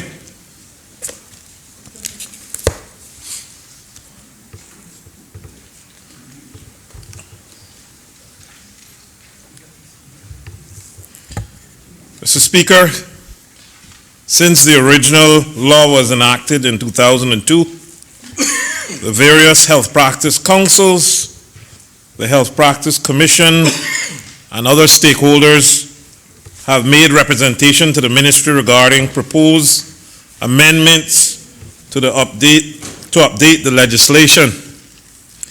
Mr. Speaker, the last comprehensive review of the legislation commenced in 2010 when a review committee was established by the then minister with responsibility for health.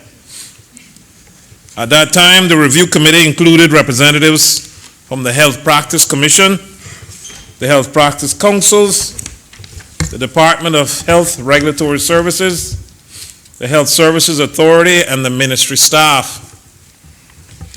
Mr. Speaker, as most of you may recall, the amendments made in the updated legislation in 2013 allowed for practitioners institutionally registered to practice for a period of 6 years. All institutionally registered practitioners are currently employed by Health City, Cayman Islands.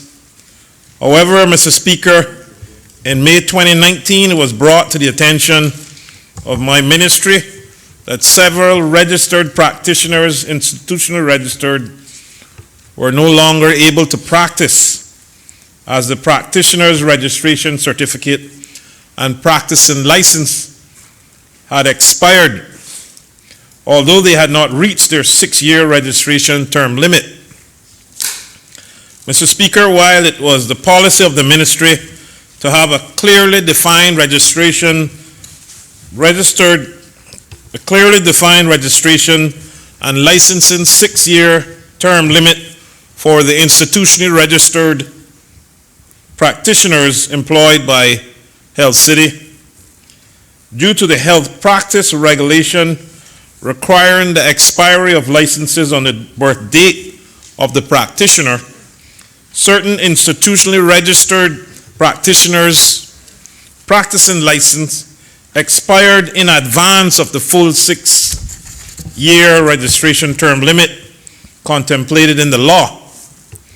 Mr. Speaker, the bill that we have before us today represents the amendments to the Health Practice Law 2017 revision in order to correct the inconsistencies between the Health Practice Law and the health practice regulations to distinguish between practicing licenses issued to fully registered practitioners and those practicing licenses issued to institutionally and provisionally registered practitioners. To remove the current term limit of 6 years for HCCI institutionally registered practitioners, to validate the Health Practice Registration Amendments Regulation 2013 and the practicing licenses issued thereunder, and to allow for an expired practicing license to continue in force once the application for renewal is received before expiry of the license but has not been dealt with by the relevant council. Mr. Speaker, the amendments contained in the Health Practice Amendment and Validation Bill 2020 will continue to enhance our healthcare sector by allowing our institutionally registered practitioners employed by HCCI a longer stay in the Cayman Islands to provide world-class tertiary health care. I believe the amendments being debated today will continue to improve the registration and licensing process for our healthcare practitioners, provide clarification to some areas of the law that have proven to be in need of clarification, and result in an updated legislative framework to govern health practice in the Cayman Islands. Mr. Speaker, I will now speak in more detail to specific proposals contained in the Health Practice Amendment and Validation Bill 2020. Clause 1, short title. This clause would provide for the short title of the legislation. Clause 2, interpretation.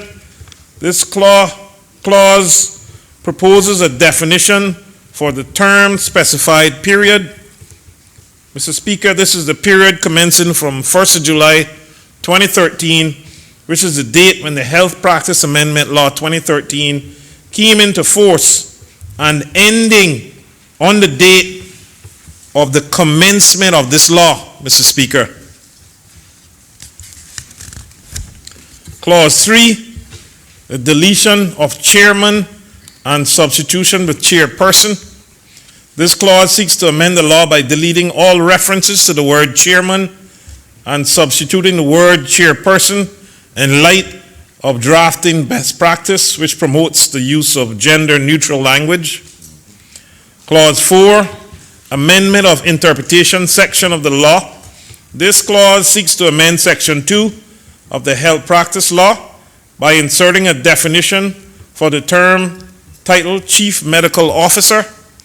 The proposed amendment became necessary as a result of the Ministry's decision to add the Chief Medical Officer to the membership of the Health Practice Commission. Mr. Speaker, currently the membership of the HPC does not include the CMO, who is the Chief Policy Advisor to the Minister and Cabinet on Healthcare Matters. The current members of the HPC are as follows: the chairperson of each of the health practice councils, an assignee of the Attorney General and the Director of Planning, 2 persons representing healthcare facilities, and the registrar. In keeping with the work of the HPC and with the recruitment of a full-time CMO in May 2019, the decision was made to appoint the CMO to the membership of the HPC. Clause 5, institutional registration. This clause seeks to amend Section 24A of the law to provide that the registration period for institutionally registered practitioners shall be for an initial period of 2 years and may be renewed for consecutive periods not exceeding 2 years. Additionally, Mr. Speaker, the 6-year term limit for these institutionally registered practitioners has been removed. Clause 6, practice and license. This clause seeks to amend Section 27A of the law to distinguish between practicing license issued to registered practitioners on the principal list and practicing licenses issued to registered practitioners on the institutional and provisional list. Mr. Speaker, the differences are that a practicing license issued to a registered practitioner on the principal list shall, unless renewed, revoked, or surrendered, expire on the second anniversary of the birth of the licensee, following the date of the first issue or reissue thereof. Mr. Speaker, if practitioner A, whose birthday is the 30th of January, submits an application in June 2019 for registration and issuance of a practicing license on the principal list, that practitioner's practicing license will expire on the 30th of January 2021. Mr. Speaker, this is only for the first practicing license issued. However, Mr. Speaker, what is being proposed for a practicing license issued to a registered practitioner on the institutional or provisional list, unless renewed, revoked, or surrendered, is a practicing license that shall be valid for a period not exceeding 2 years from the date of the issue. Mr. Speaker, there are also instances where an application for the renewal of a practicing license is made before the expiry of the practicing license, but has not been dealt with by the relevant council before the license is due to expire. In this instance, the practicing license continues in force until the application for renewal is dealt with by the council. Clause 7, Health Practice Commission. This clause seeks to amend Schedule 1 of the law, which deals with the Health Practice Commission. Mr. Speaker, the proposed amendment seeks to appoint 2 additional members to serve on the Health Practice Commission, namely the Chief Medical Officer or a lay person. The lay person must not be a registered practitioner or a manager or operator of a healthcare facility. The Chief Medical Officer is an ex-official member, and Mr. Speaker, the CMO member position will be amended to that of a non-voting member. Mr. Speaker, as I stated earlier, the CMO is the Chief Policy Advisor to the government on healthcare matters, so having this post represented on the councils allows for better advice to be given and ensures that high standards of healthcare are provided and maintained in the Cayman Islands. I also feel that it's good governance to include a layperson to serve on the Health Practice Commission. Clause 8, validation. This clause seeks to provide for the validation of the Health Practice Registration Amendment Regulations 2013, which brought into effect the current regulation 7. Mr. Speaker, Regulation 7 states, a practicing license shall, unless renewed, revoked, or surrendered, expire on the second anniversary of the birth of the licensee, following the date of the first issue or reissue thereof. And further that, a practicing license may be renewed for the consecutive periods of 2 years at a time. Mr. Speaker, Regulation 7, as currently drafted, is in conflict with the provisions of the Health Practice Law 2005 revision, as amended by the Health Practice Amendment Law 2013. Therefore, Mr. Speaker, the purpose of introducing this validating provision is to remedy the inconsistency between Regulation 7 of the Health Practice Regulations and Section 27A2 of the Health Practice Law by deeming the Health Practice Registration Amendment Regulations 2013 to be lawful and valid as if the Health Practice Registration Amendment Regulations 2013 had been made in accordance with the Health Practice Law 2005 revision. Mr. Speaker, this clause also proposes to validate practicing licenses issued to institutionally registered practitioners during the specified period of 1st of July 2013 to the commencement of this law. The practicing licenses issued during this period are deemed to be lawful and valid as if they had been issued and expired in accordance with the Health Practice Law 2005 revision and any amendments to the Health Practice Law 2005 revision prior to the commencement of this amending and validating legislation. Mr. Speaker, by validating both the Health Practice Registration Amendments, Regulations 2013, as well as the practicing licenses, which were issued to institutionally registered practitioners pursuant to those regulations, the ministry would therefore be remedying the cause of the irregularity to do with Regulation 7, as well as the acts, the issuance of practicing licenses to institutionally registered practitioners in contravention of the law, which flowed from the irregularity. Clause 9, immunity from suit. This clause was drafted to provide for any actions and omissions of institutionally registered practitioners which would have taken place before the amending of the and validating law comes into force.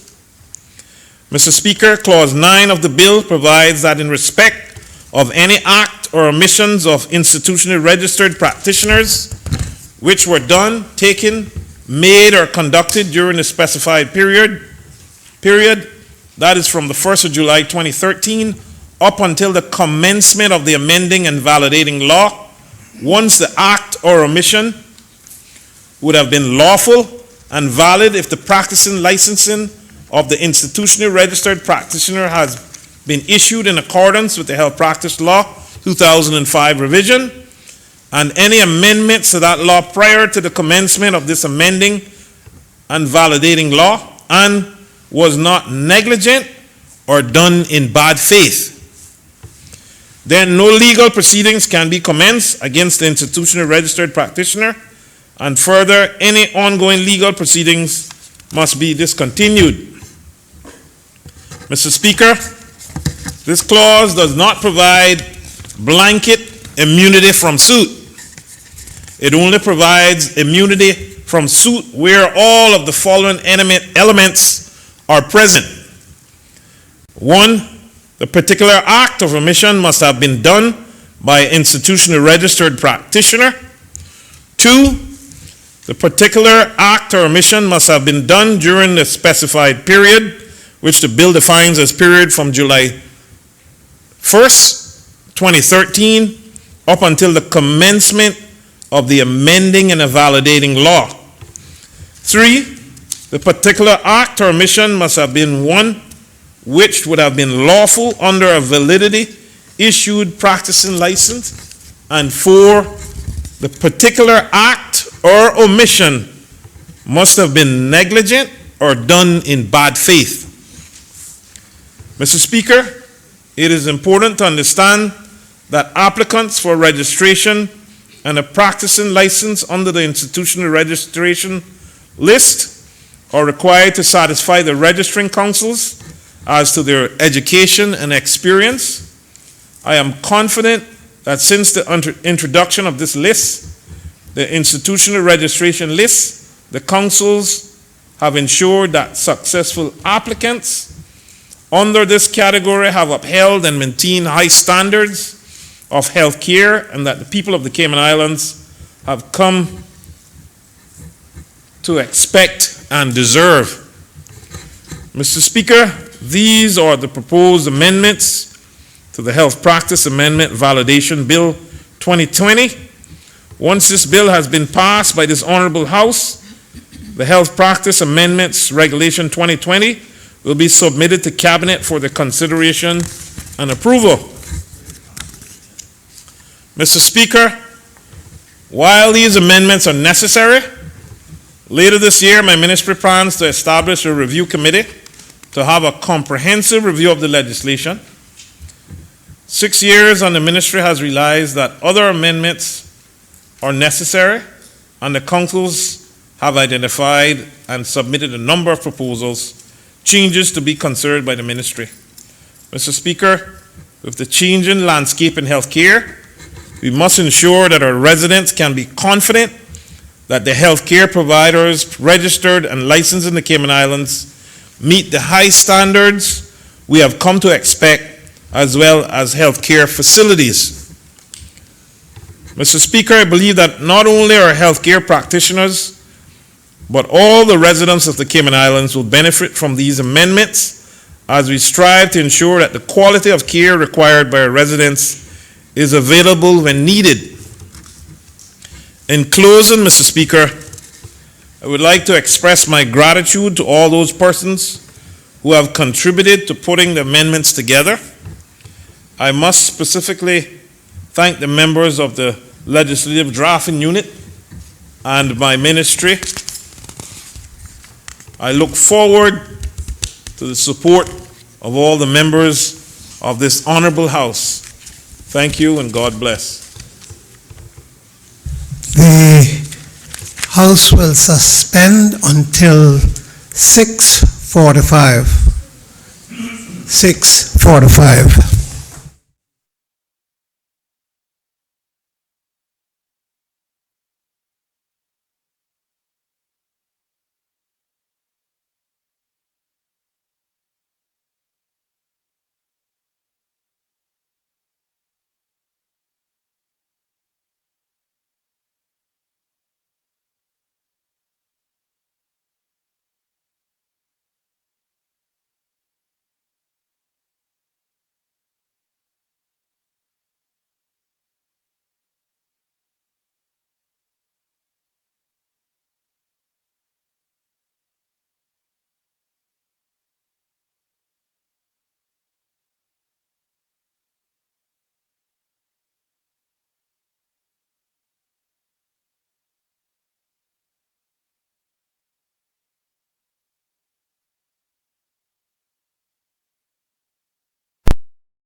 is 525-1251, 525-1251. Well, public health officials are reminding residents to be on continued alert